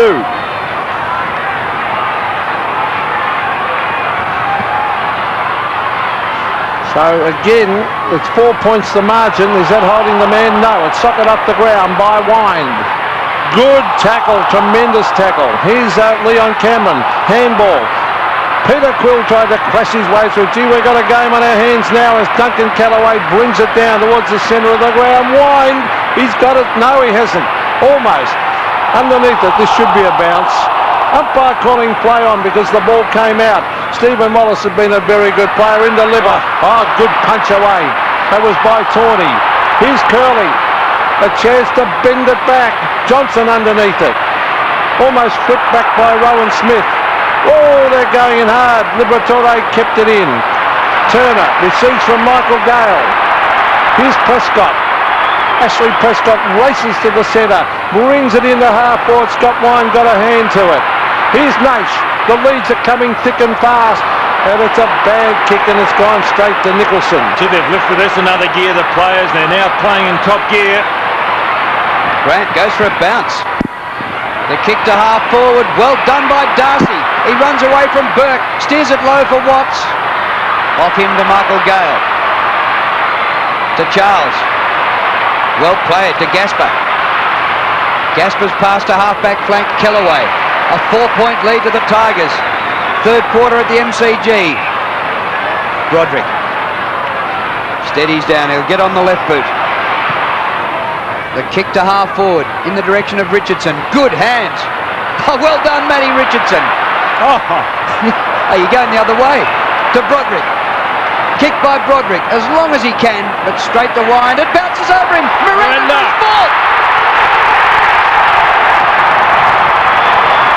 Mark Merenda has kicked 3 goals in 14 minutes in this term. Now what's going on here? The umpire may give another free kick. Just hold on, Drew. He has. I think he has. We don't often see this. The ball had gone through. Courageous umpiring decision. That's by umpire Pfeiffer. Now Merenda's going to get another shot. He was dealt with after the ball had gone through. He was pushed on the ground, and so he's got another shot. So that first one has counted. The lead is 10 points, and this is one of those double goals that you see once every pancake day. Yes, you're not wrong. And he's kicked that as well. Well, Merenda has kicked 4 goals in 15 minutes. What an effort. And that'll go down in the trivia books as to who was the last man to kick 2 goals without the ball going back to the centre. And who dumped him? Did we see that? Well, we'll watch it here. Merenda will come in and take this. It'll happen off screen.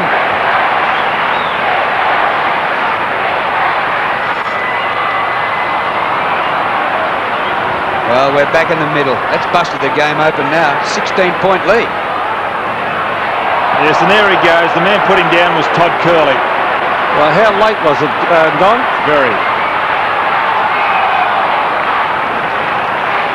So there's Peter Quill. Well, that's... you very rarely see that in football. In fact, I haven't seen it for donkey's years. I don't think I've ever seen it before. No, well, I used to play it like about 25 years ago. There's Daffy. Again, I wouldn't be surprised what I saw played today as we see Liberatore down towards the half-forward line.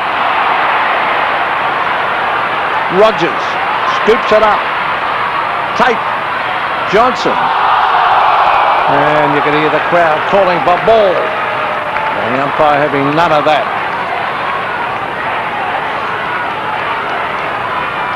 So it could be an expensive mistake by Curley. Going for a bit of slapstick there, old Curley. Woo, woo, woo. There's Michael Gale from half-back flank. Up towards centre wing. Clears the pack. Crediuk's there. The Tigers have been irresistible in this quarter. And Crediuk grabbed when he didn't have the ball. Free kick against Broderick. In between half-back and the centre of the ground. Need to rally the Bulldogs. 8.5 minutes to three-quarter time. Wine to the front. Darcy. Libber's there. Almost applying the tackle before Burke got it. Play on, said the umpire.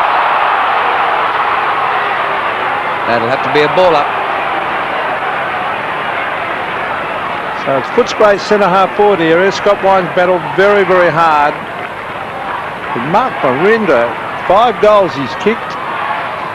2 of them from the same incident. Here's Wine trying to get in a hand pass. That's good umpiring to knock it on. They'll call it on. Osborne gets it to Cook, and they need a couple of quick goals now, the Bulldogs. And Cook saying he's going to kick it long and have a shot. Campbell off too. Campbell off the ground. When I looked last time, he'd only had the 2 possessions. He's had 3.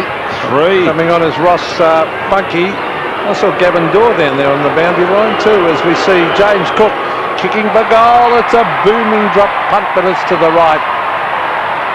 And it's a behind only when goals are badly needed by the Bulldogs. According to me, Gavin Dorr was the emergency umpire, so I'm not sure why he isn't out there and Tim Pfeiffer is. Well, apparently he's already umpired a game in this round. Okay.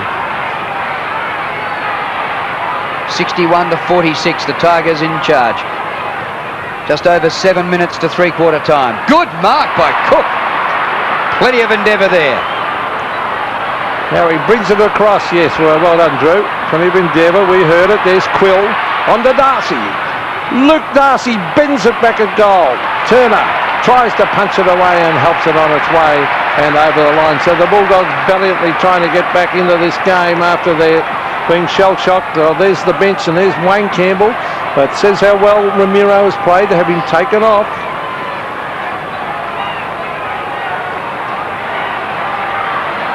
Well, that is a rare slap on the teeth for Wayne Campbell.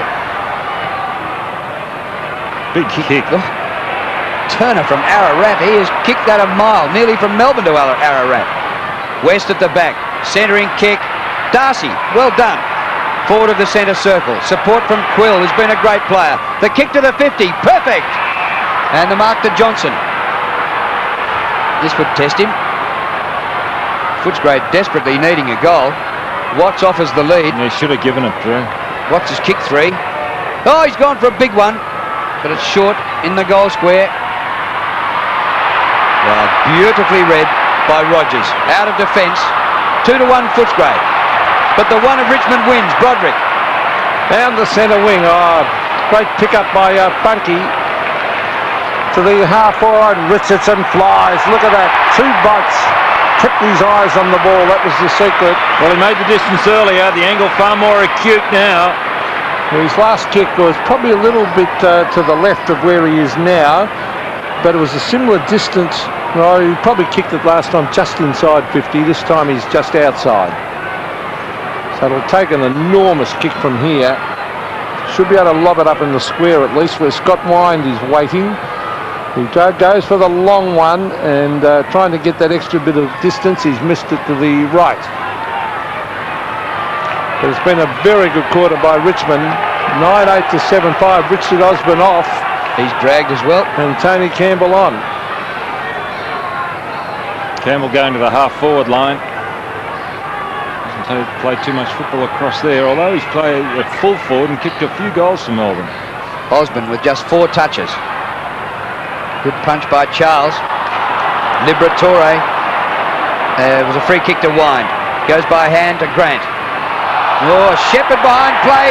Libber's decked a Richmond player, Bond. Well, Bond has probably been asking for it all day. In fact, all his career. But The umpire just pays the free. Doesn't have a word with Liver. They love him, giving him that many medals. Campbell's now gone to full back. He's picking up Brendon Gale.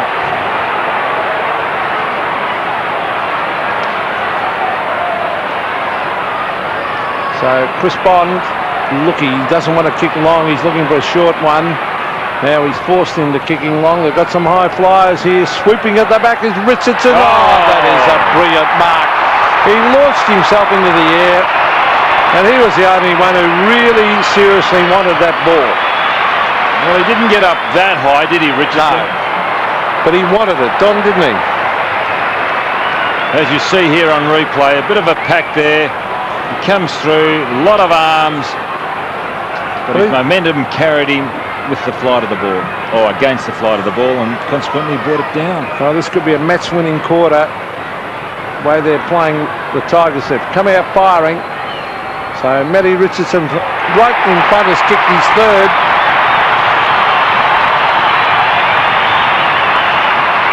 And look at the happy Tigers there.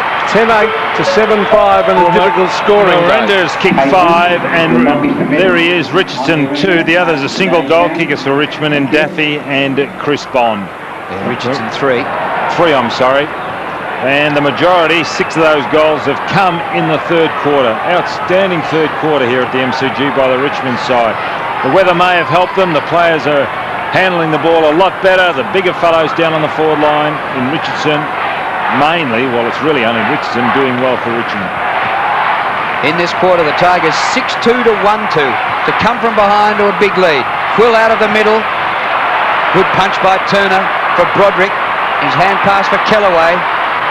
And looking like a well-oiled machine at the moment. And an excellent mark was dragged down over there by Tawney. Jason Tawney, the short pass. Charles juggles. Bonder's got it, lost it. And a ball up. 4 1/4 minutes to go in the quarter. And the Footscray players would be happy to hear the siren. They trail by 21 after leading by 9 at half-time. Yeah, it's a brilliant quarter by Richmond. I really do believe it's got something to do with the fact the rain stopped and a nice dry ball, and they rely so much on their sure ball handling, Don.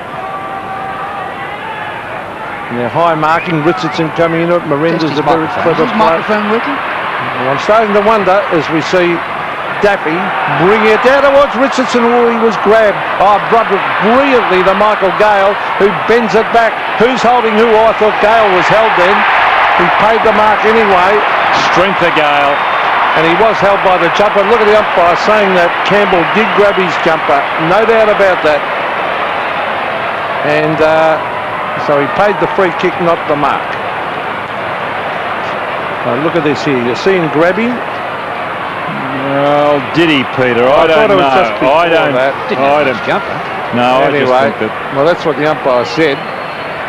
And Gale has put it through. Brendon Gale has kicked his first, but boy, when they've got a dry ball, they've got some high marking power up there, Don.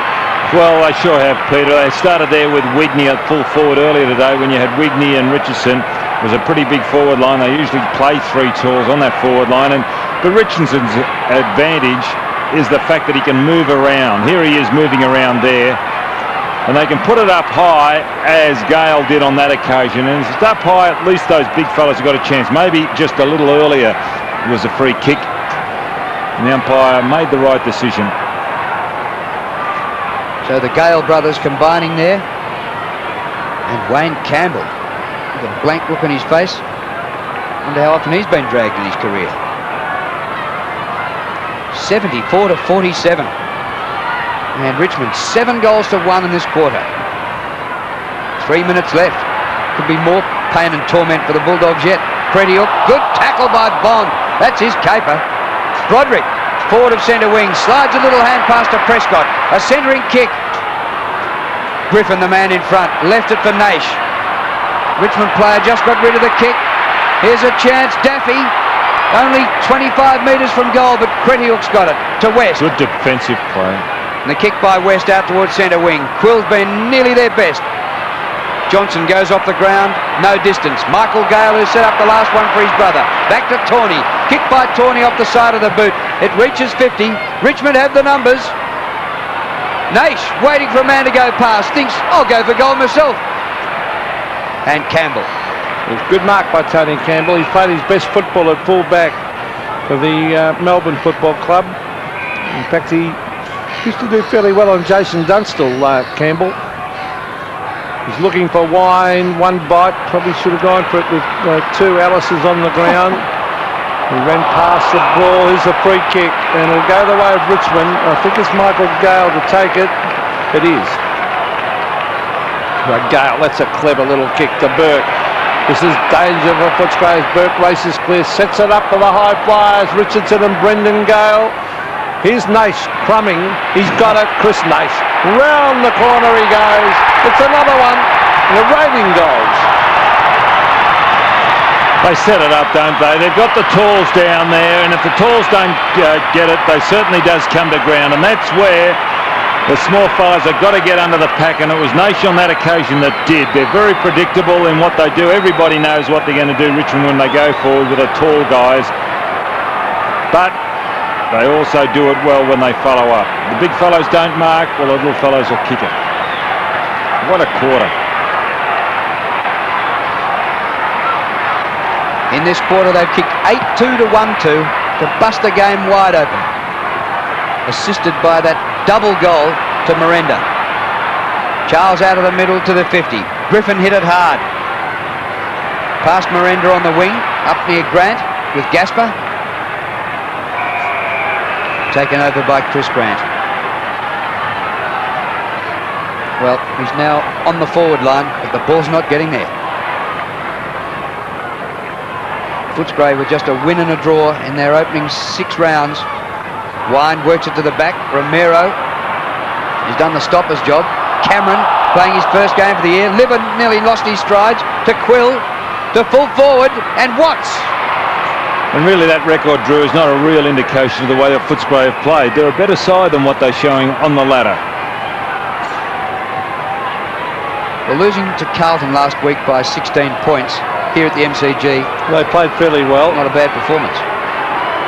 Osborne coming back on, Liberatore off for Footscray. Watts, who's kicked 3. Once again, he's the leading goal kicker. Steers it across the face. And no score. Well, it was a difficult shot. There's little Libber. And, well, I think he's having a spell just before. He's only had 9 possessions. No, yes, that's true. He's been fairly quiet. He's battled hard, but just not getting the ball too often. He's done well, Charles. He's a good and greatly improved player. There's David Burke receiving from Broderick. Centre wing, Daffy. He's got it. Nick Daffy to the half-forward line. Oh, that looked like being a clash. Naish. Well, he'd be happy to be alive, I reckon, after that. Oh, that looked like it could have been one of those bad ones. 2 players coming in opposite directions and the ball in between. 50 metres from goal, that's the Richmond's in. Prescott gets it over the back to Broderick, who loves the handball. They dive on it, and the umpire will come in and probably throw it up. See, Broderick's kicked it more than handball today, 17 and 9.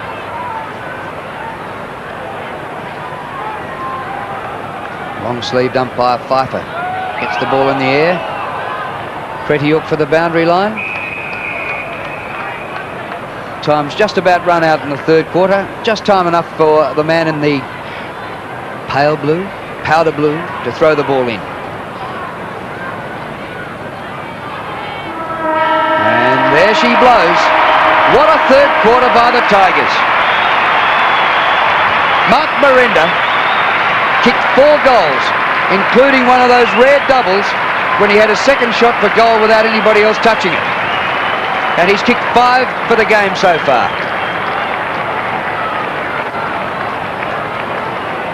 Alan Joyce coming down to talk to his troops, who led by 9 points at half-time and now trail by 33. Well, a remarkable turnaround in the game in the 3rd quarter. Merenda started it, but then Richardson started to take marks. He kicked a couple of goals. Brendan Gale got into it. and it was just an avalanche in favour of the Tigers. So at three-quarter time, Richmond 12-8-80 lead Footscray 7-5-47.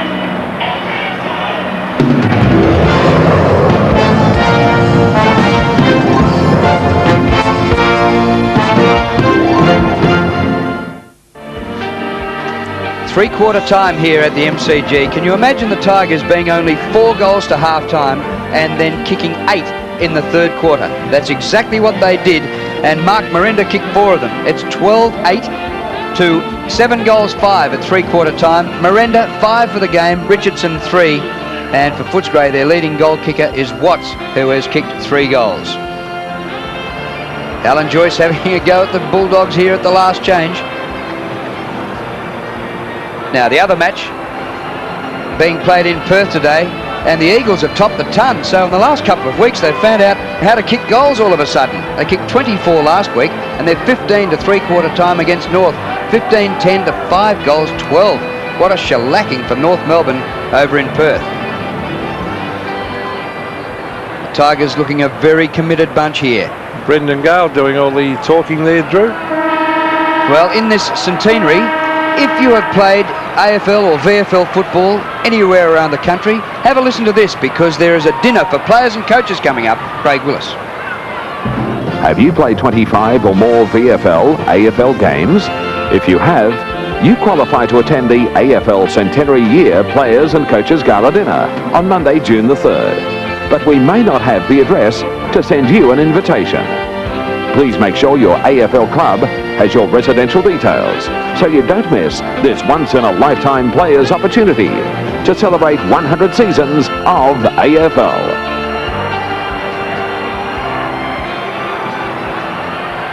Well, Russell Morris will be there. Won't you, Russ? Yes, Drew. Well, we had Tony Free with us, but he had to go back to the bench. But what a fantastic quarter by Richmond. Sensational stuff. You could tell there was something changing when the Chris Bonds and these types were throwing their bodies in, the shepherding and tackling. Numbers around the ball. Exceptional play by the Tigers, so the supporters will be very happy. But for Footscray, back to the drawing board for Alan Joyce. So the start of the final term, a huge task confronting Footscray. There's Broderick. Plenty of touches. Ball down towards Gasper and Grant. Now it looks like Grant's been moved to centre half forward. And Romero's going with Broderick. Well, I'm glad to see Grant on the forward line as we see Funky up towards Richardson. Nicholson, the boundary line, and it rolls over. Well, he was there in the third quarter, but the ball didn't get there. Yeah, well, that's true. As we see Nicholson. Well, I just think Grant should play at centre forward all the time. It's the hardest position on the field. And he's a very, very good player, Grant. That was Rogers knocking it on. Johnson's been a good player. Scott West. They need a couple of quick ones to give them some sort of chance. In towards Darcy. He went without it. Here's Michael Gale, who's a goer. On to Gasper. And they're a good side, Richmond. Here's Callaway. It's been excellent. Duncan Callaway floats the hand pass over the top. It drops short of Burke. Callaway gets it back. Now he goes for a bit of distance. Richardson very high. Thumped out by the gloves of Campbell to the gloves of Wine. Romero. He went for the boundary line, so you're not going to win the game when you're 5 goals down, kicking for touch all day.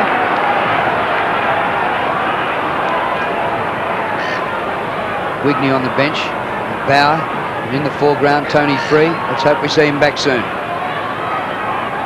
33 points the margin after it had been a close game all day until a burst in the third term. Well, there's Johnson again. He's tried his heart out.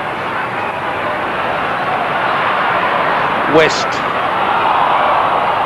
Johnson again. Romero copped it around the head, and the Richmond players dive on it. And all those players there having a red hot go in that pack, trying to get that ball.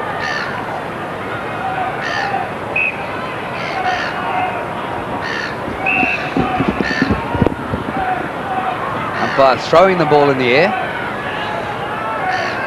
West a hand pass. Quill gets it going forward. Wallace almost accidentally. Smith left it behind. Quill again. Wallace again. to the 50. Grant behind, marks. Over the top of Gasper. Now Chris Grant. Sorry, Drew. I don't agree with you, Peter. I think that this man should be at centre-half back. They need a worker at centre-half forward, and Luke Darcy, to me, is a worker. A big fellow at centre-half forward who can just play the game like Barry Round used to, David Cloak used to. It's a difficult position to play. You need a big man. I think you need your best player there. Leave me out of this. Grant, 50 metres out. I'll tell you after this kick. Yes! Yes, he's a forward. No, he's not. He's a centimetre short. Well, this block, no touch. Ooh, just short. But that might have snuck Just over. the same. That was an excellent kick for goal, wasn't it? Well, it was, and I wouldn't play him full forward, Grant, because he misses too many. But he works so hard, as you said, Don. Now Turner, who was a greatly improved player in the last couple of seasons. Oh, he's kicked badly there, straight to Luke Darcy. I don't mind this bloke. I think no, he can play. Luke, very tall. He's pushed the weights too, hasn't he? And pushed them hard. You like the upper body development there, Don, do you? You idiot. So Darcy, who I played against his father, and is a great player, David Darcy, for the Bulldogs. Look at this kick. Sweeping kick across the front. Look at Justin Charles jumping up and thumping it over the line. He's played well, Justin Charles. That's good. We've had a red-hot go in the last quarter, and we've had Don and Peter disagreeing about 4 times. This is just like the old days. It's great. Scott Turner from Ararat.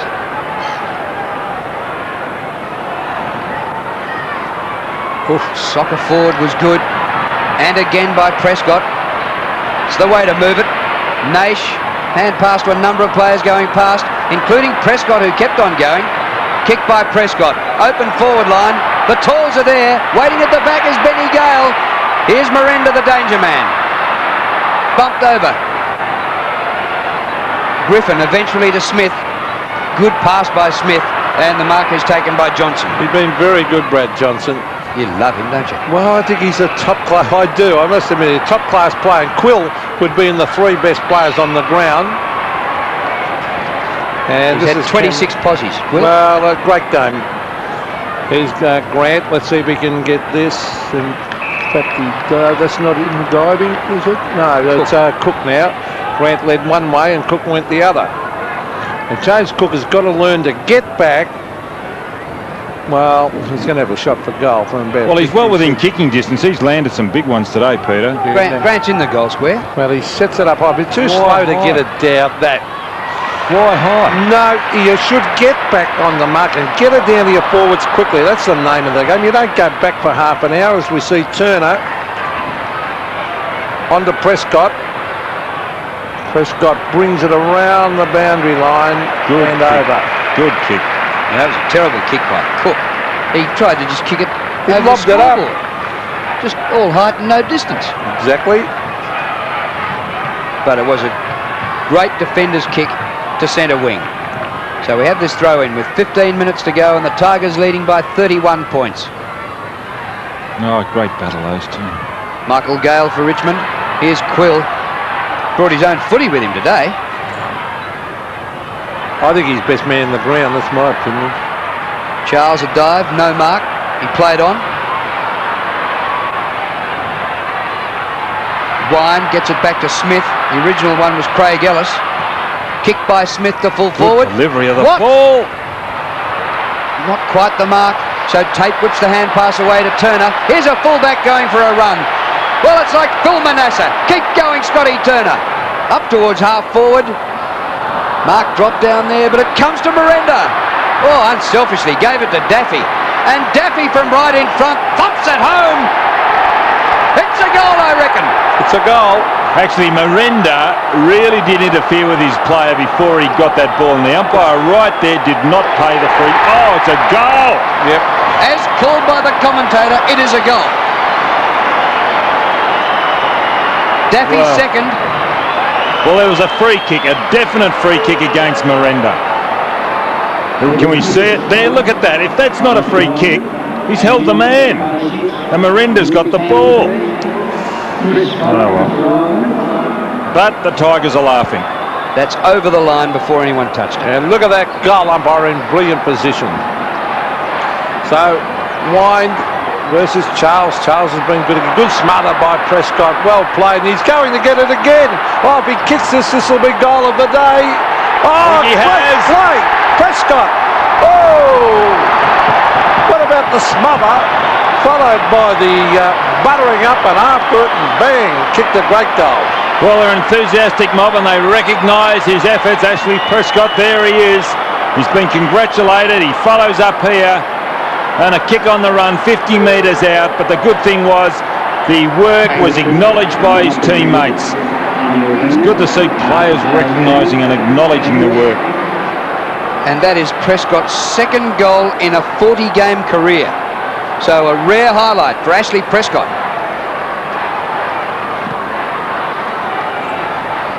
Richmond all over Footscray at the moment. Here's Bond. He's not only stopped the opposition, had Libba taken off, but he's had plenty of it himself and kicked one of the goals of the day. Free kick to Wallace. But I think even Bond's goal might have been surpassed by that one by Prescott. It was a beauty. Cameron. Little hand pass, Darcy to Smith. Good kick by Smith to Watts. But he was caught behind, punch to the front. Turner, Broderick, working it beautifully, Richmond. Kellaway. Oops. Romero, offline and behind. Oh, he's hurt himself, Romero. Might have got a kick in the shins then. He's got Broderick now. Well, he's developed. Let's see what happened. Bang. Ooh, just hurt. He went over his ankle a bit. There's the kick in from Scott Turner. He's a very long kick normally. That is a magnificent kick. Umpire fell over and the crowd loved it. I tell you, he didn't fall over. He was pushed over by Darcy. I saw it. I saw him go down, Drew. Now there's Quill giving a handball. What a field day he's had. And West has played fairly well also. In towards the pocket. Michael Gale at the back. Richard Osborne at the front. Gale taps it to the line. And over it goes. He's very strongly built, Michael Gale. I think he's done a few weights in his day too, Don. Got a lot of vegetable dye on, courtesy of the signage on the ground. Now here's Leon Cameron, who kicked a magnificent goal and saved one in the second quarter. Now Cameron, very talented player, finds Scott West. He's an excellent kick of the ball, isn't he? Both feet. Very, very accurate, as evident by that kick. Now the lead is on. Oh. No mark. Here's Cameron. Oh, that's holding the ball in my opinion. Campbell, the umpire, might have played the advantage then. Turner. They've got the loose man going. Michael Gale. Campbell. Oh, this is looking good for Richmond. Campbell bends it towards half forward. Richardson, he's exciting. Oh, good play to Daffy. Daffy up in the air. Steve Wallace back with the flight of the ball. Must have been touched off the boot, I would think. And the umpire said he was interfered with, so it's his kick. Wallace runs around Daffy, fires out the hand pass to Nicholson. He's under the pump. He's got to go for the boundary line. Oh, lucky. They're going to throw it in. Well, he was lucky to get away with that. Gee, hasn't Charles made a big difference to Richmond? Donnie, I've been saying that all day. I know, but I'm saying, listening. I'm saying it again. Are you impressed with him, Don? Here's Quill again. Oh, great play. Over there to West. Towards Cameron. It doesn't quite get to him. Back it comes to Prescott, who's kicked the goal of the day after a magnificent smother. On to Rogers. Gee, Richmond looked good. Here it is with big Justin Charles. Have a look at that foot kick onto the chest of Richardson. Left foot step pass. Running everywhere. Off the side of the boot. They'll mark it because the way they're going, you could have bet on that. It's Funky is marked about 40 metres from goal. At least the big captain, Scott Wine, is really trying. He's throwing himself around the best way he can, and he's a real inspiration the way he's kept playing the big fellow. He laid that tackle on Richardson, and unfortunately the ball found Funky. So Funky, for his first goal in AFL football from 45 in the finish, he puts it up high, tries to bend it back, but it stays out to the right. Graham Bergen's old number 27. Graham now the team manager, or interchange steward. There he is on screen, the fellow left. On our left, Graham Bergen. Played half-back flank in 1967. And Tony Free, David Burke and Bauer. There, Nathan Bauer. Burke off because he was involved in a collision. I think he's probably seeing stars at the moment. Charles punches away from Wind. Kick out of defence. Here's Quill after it again. There's Justin Charles. Magnificent football. Well, at one stage he went to America. He was going to be a baseballer. Thank God he came back and played footy. The ball inside half forward. Griffin kicks defensively across behind the half back line, and the ball's out of play in the defensive 50. Well, he had plenty of time. Yeah, but that's an indication of the pressure. Pressure, yeah. Pressure. Well, when you're under the pump, you've got to do things like that. Boundary throw in on the 50. Brendon, Gale at the back. Naish underneath the pack. Campbell. Through Quill it goes to West. Short pass. Quill and West love combining, don't they? Smith in towards the centre of the ground. That's a good mark to Michael Gale. Ellis on the mark. Crowd calling for 50.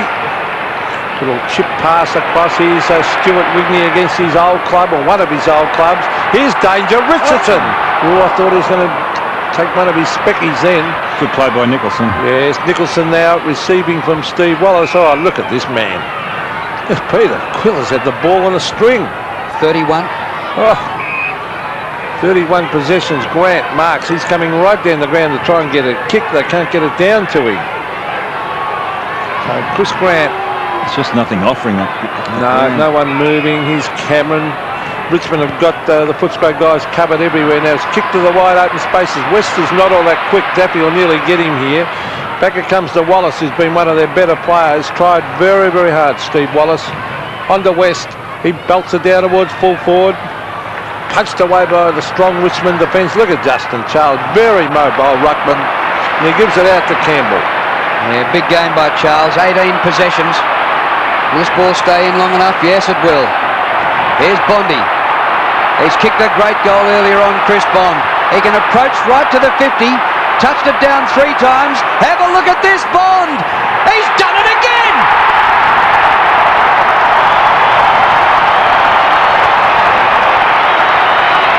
Excellent, excellent, excellent. That was terrific. From centre wing, he just kept on going. This is where he picks the ball up. Nobody coming at him. A few shepherds laid out a screen. He just kept going. He kicked a miraculous goal in the second quarter, and that is an exceptionally good goal from hard on the boundary. One of the great all-time Taggers goals. Yes, great effort. 15-9 to 7-8. He's a good little player, Chris Bond. Oh, look at Merenda bumping Ramiro off the ball. Look at Justin Charles acting like a rover, and then kicks it on the left foot 60 metres. Here's Naish. Some good shepherding. It's interesting, Peter, when you really have a red-hot go like these Richmond fellows are doing, you really put the opposition under the pump. 25,691. And they're seeing a great exhibition this second half by Richmond. They really are. Oh, look at this quick kick out of the pack. Bond again. Third goal to Chris Bond. Brilliant team play again. Tigers are on the prowl. Well, since half-time, it's been Tigers. Merenda was unbelievable in the third quarter. The way he kicked his goals. And here's Bond playing forward of the action. They've certainly gone on with it. Poor old Tiger, the poor old Dogs have only kicked 3 points in the second half.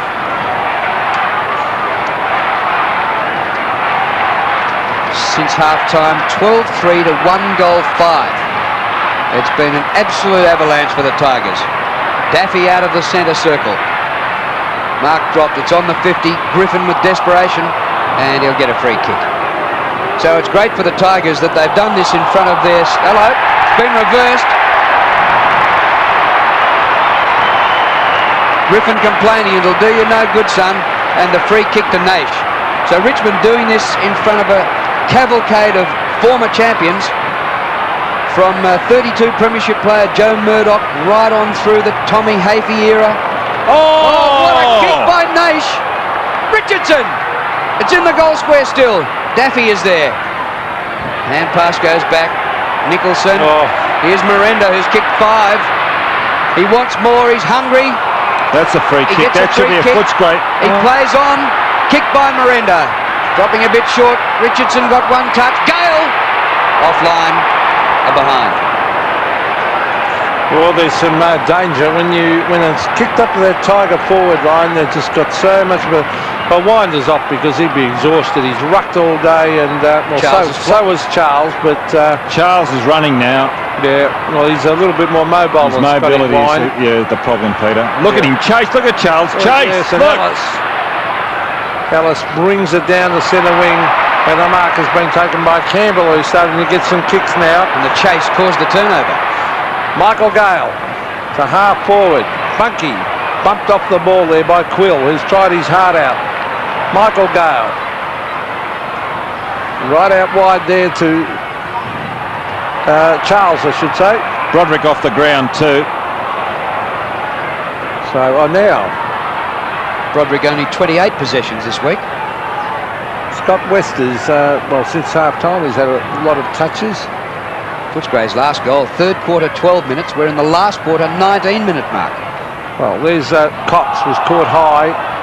Bauer goes to ground. Liberatore, the tackler, and the umpire will bounce. Well, they've only kicked, 11 points, isn't it, in the second quarter, second half, Footscray. Big performance by the Tigers. Down to Campbell, who was benched for a while. Oh, it spills to the back. Naish, great roving. 2 against 2. Richardson punches on. Gale applies a tackle, and the defender has kicked it defensively backwards and got a mouthful of dirt as well. But well done, Brad Nicholson.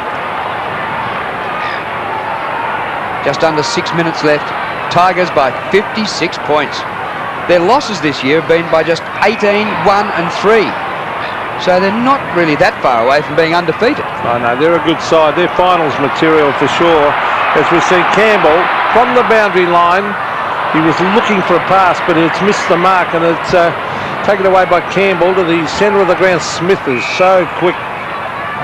Gives up a hand pass. And this is Curley to the half-forward line. Oh, strong mark taken by Wigney. Led his opponent under the ball. Then gives it to Gasper, who hasn't had a lot to do. And he brings it out towards half-forward. Charles, socket off the ground by Ramiro. Here's Johnson. Oh, brilliantly done by Johnson. Back to Ellis. Ellis to, the Footscray player waited for it, but he's lucky to get it in the finish. Cox, that's holding the ball. No! Campbell. Same result. Richmond's ball. Campbell inside the 50. Richardson interfered, and a Footscray free kick. And a little doubt about that to Curley. Well, the Seagulls have arrived at about the same time they did yesterday. Exactly. Thousands of them. Yesterday they were circling over the carcass of Melbourne, and today the carcass is Footscray. Funky's hand pass, but the whistle had gone. Advantage now to Gale. Gale short pass. Richardson. Now, he's kicked a 50-metre goal already today at the other end of the ground. And playing in front of his dad. He'll be a very proud man. Alan Bull Richardson. Yes, so it's been a big day. The Tigers had a reunion last night. Some of the old players were paraded in front of the crowd at 25,000 earlier on. And now the 96 version of having a big win. But unfortunately, Matty Richardson kicks this one wide to the right, out of bounds. Well, he's one of the most exciting players in the competition, Matthew Richardson. He's just so athletic. 100 yards in about even time. Shares a house with Brad Pearce. How would those two go? And he's run around the tan track here in 13 minutes flat, apparently, which is pretty quick, Don. Steve Wallace to the half-back line. That's a good mark. Brendon Gale. Great kick by Gale. Finds Bauer. Bauer, no one on the mark, so Bauer's going to have a pot shot at goal. And he puts it right through the middle, and he's very happy about it. That's his first. Spin on the bench today, Nathan Bauer. But it's just raining goals. Gale, Richmond just controlling this game, and they have in the second half. It's just a matter of how far now for the Richmond side, but they did look dangerous early, Footscray. And when the rain was here, they really did reduce the effectiveness of this Richmond side. Footscray led at quarter time by 11 and still by 9 at half time. Bauer gets a little kick out of the middle. Prescott, who kicked a wonderful goal earlier in the term, keeps going with it. Campbell rips the ball out, but they swamp him. Somehow they've got it to centre half forward, Richmond, for another ball up.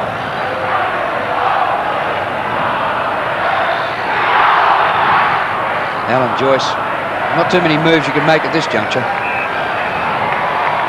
Just sit there and wait for the ringing of the siren.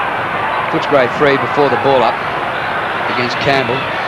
Ramiro's hand pass, got it to Johnson, and now out to Darcy. Cretiel still at half back for the Dogs. Up to centre wing. And the mark taken by Cox. And the Footscray side, Drew, they're not as bad as what they're showing either. And that's a good mark. Craig Ellis, playing his 12th AFL game, 20-year-old from the Western Jets. So Ellis, so it's a very crowded forward line. The swoopers are at the back. No mark. Here's Watts getting it to Osborne. The umpire's found a free kick to Footscray. Going Osborne's way. And there was a... No, it's not. It's going to Curley, I think. Yes, it is. Todd Curley. And he'll kick from directly in front for his second. And it's been a real drought as far as goals are concerned for Footscray. He's kicking for their 8th. And he has kicked it. And that's his second, Todd Curley. Has 112, plays 56. Exactly double the score here at the MCG. It's only a matter of time now, just over 2.5 minutes left. You can see there the holding of Watts. Here's Curley. How did Curley get a kick? Yeah, it's fairly soft. Well, it should have been a Richmond free kick. He was the one being held. 2.5 minutes left. Charles, a dominant performance. He's had Scott Wine, the Brownlow medalist, taken off the ground. Ball flipped up the ground by Bauer. They still want more, the Tigers. Somehow that's thrown out to Daffy. He's tackled high and will take a free kick.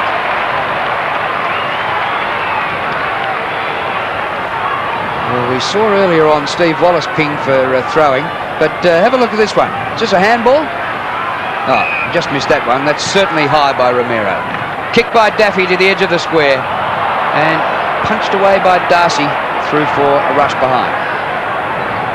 Yes, very impressive display. This Robbie Walsh looking far more relaxed now. A magnificent second half this by Richmond. They've had some good players. And Grant kicking in now from fullback. There's Cretiel. Now, where's this going? Straight to the pack. Prescott belts it down. Liberatore been very quiet. And they'll smother off the boot by Bond. Here's Quill. Can have another kick, Peter Quill. That's about 25. It is 25. And Brad Johnson's been very good also. You love him. I think he's top class. He's only every time. Well, he's only a young kid, and he's going to be a very good player. 113, plays 56. In a real top side, how would he be? Beautiful build, isn't he? Here's Tony Campbell on the forward line for the Bulldogs. A centering kick. Osborne's hardly seen it all day. And taken off it. Kellaway's just flogged him. To Campbell. Half back to half forward. Naish had little chance there. And the mark to Wallace. He's a good player, Stephen Wallace. Approaching 250 games, Steve Wallace. Good mark, centre wing. Smith. Rowan Smith. Watts got underneath the ball. Oh, well done by Tape. He left one and went to another and just made sure that ball stayed in there. Now somehow it's a Footscray free against Gale. And it's another one to Curley. He said he jumped into his back. I think he's paid. There might have been a few charities late in the game, I think. Didn't see all that much in the previous one.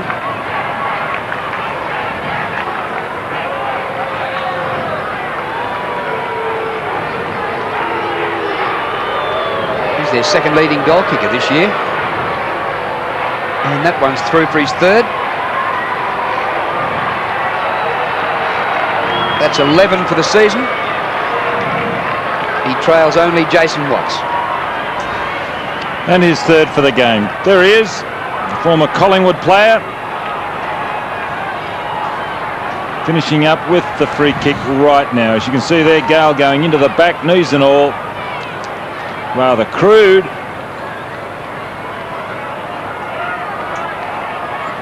Well, a couple of goals in the last quarter, both to Curley. Actually, oh, hello, Charles has gone out and he's thrown one.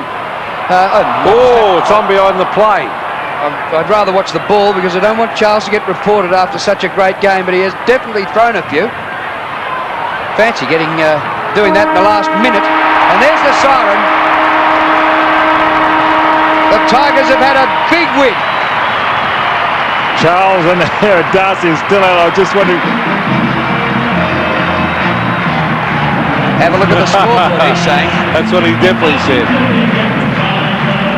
Well, that was a sour note to finish the game with, but the Tigers have had a fantastic victory to come from behind at half-time and win by 51 points. Great effort by the Richmond side. They were helped by the rain. As soon as the rain abated, just after half-time, they started to come to the fore. They handled the dry ball much better, but early on in the first half, with the rain falling, it really did help Footscray. It levelled Richmond right out, brought Footscray up. They were very enthusiastic at half-time, Footscray.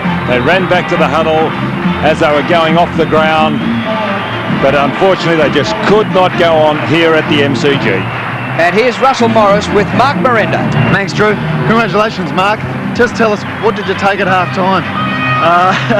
Nothing, actually. I was just really pumped up to come out there. To pretty quiet first half and didn't really get too much effective ball, but after half-time really come out pumped up to do something. There's such a difference in quality of play, but from the first half obviously it was wet.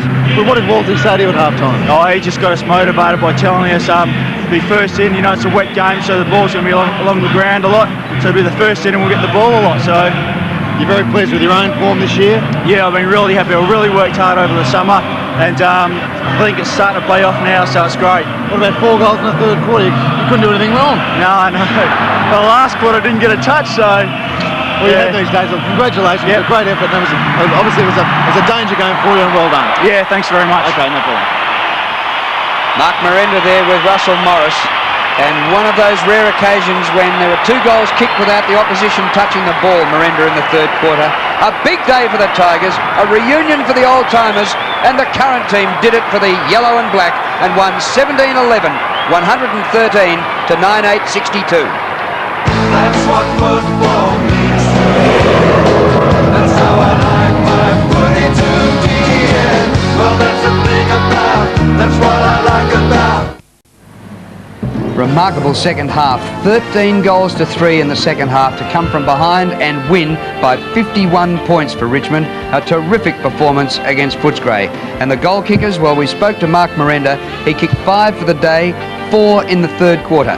Richardson got 3, Bond 3 and Daffy kicked 2. And for Footscray, Turley got 3, 2 of them right at the end when it was well over, and Jason Watts kicked 3. Very impressive performance, Don. And even though it was a close game to half-time, you and Peter thought that Richmond would come back, but could you expect that? No, I didn't expect it, Drew, especially in the first half, with the rain falling and just looking at the sky, the condition of the sky. I thought the rain really had set in and I couldn't see much of a game as far as the spectacle was concerned because of the wet. It was a great leveller, as we all know that rain is and wet weather is a great leveller. Advantage being played here, and this is the third quarter. Merenda just went berserk, kicked 4 goals, and he kicked 2 of those goals without the ball even going back to the centre of the ground. and it was Todd Curley who delivered the bump. Osborne, that was good play by Osborne because he set this goal up. We watch here as the ball comes down. Footscray will score. And that's Jason Watts. That's his third goal. His third goal. He kicked 3 goals. There's Merenda, and just after this, if we can get Todd Curley, we've just missed him, but he shirt-fronted Merenda and consequently had another shot. So they can go high, Richmond, down to the forward line because they've got 2 big guys, and if the little fellows can get underneath, as Naish did then, they will capitalise. The big guys will either take the mark, or if it's punched down to the ground, the little guys should be there to recover. And Wind and Charles, a great battle. Wind taken off the ground in the end because of the mobility. He really did put the accelerator down, Justin Charles, in that last quarter. Ran around the ground. He chased opponent down on the outer wing, and he was picking up kicks. He was playing like a rover himself, and consequently Wind went off. This is a goal to Bond. Bond kicked a sensational goal in the second quarter off the ground. It was just magnificent. And we watch a couple of vital stats there. The centre headouts, that's an interesting one. Breaks favouring Richmond's side. They're very good at getting it out of the centre. And Richmond, they were also inside the 50-metre line a lot in the first half, but they just did not capitalise. And they capitalised in the second half to magnificent effect to win by over 50 points. Well done, the Tigers. Well, the other game being played today over at Subiaco Oval, when we last saw it, the Eagles well in charge of North Melbourne. Some highlights of the second half. Matera cleans up. Jakovic spirals it back. Terrific mark by Blakey. They might just have a ping at this from outside 50. This is a long bomb. Carey from behind. It's gone through. He's kicked it. Just outside 50. Little Philip Matera at the back of the pack. Kemp keeps the ball in. Cummins has kicked it. King.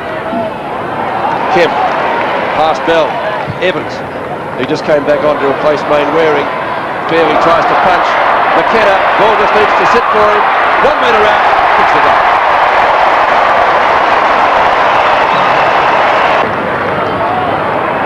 Banfield.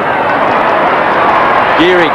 Oh, shades of Barishnikov. He just dances around him down to Downsborough. McKenna has already kicked one the last term. Back to Gearing. Inside 50. Great goal, son. The kid from Wodonga's popped it through. Yes, lost to Victorian football and playing with the West Coast Fraser Gehrig. Well, the Eagles 19-11, 125 to North Melbourne 7-16-58. Very disappointing for North. Ball kicked 6 for the Eagles, and Wayne Carey kicked 3 goals for North Melbourne. Now let's have a look at the ladder with still 1 game to go to complete the round. And Brisbane, by the win at the Gabba last night, are back on top ahead of Carlton. North Melbourne have slipped down to 3rd. Sydney still in 4th place, and Richmond 5th, motoring along very nicely indeed. Now down to the boundary line with all the news from the rooms. Here's Russell Morris. Thanks, Drew. This time the Seagulls have left me alone, which is good. But I've been into the Richmond rooms, obviously very pleasing. A danger game at half-time. It all looked like that Footscray could have run on with it. But the rain stopped, and also they made a few telling moves. They took 2 of the 3 tall, sorry, they had 3 talls in the forward line, and they reduced that to only 2. And they moved Benny Gale into the goal square with Richardson taking Grant out of the play. Very, very pleasing. 4 and 3 now, probably 4th or 5th position, and back to the drawing board for the doggies. Okay, and next round, replay of last year's grand final on Friday night. Carlton and Geelong, the highlight of the round. We hope you've enjoyed the telecast today, and it's goodbye to you all from the MC.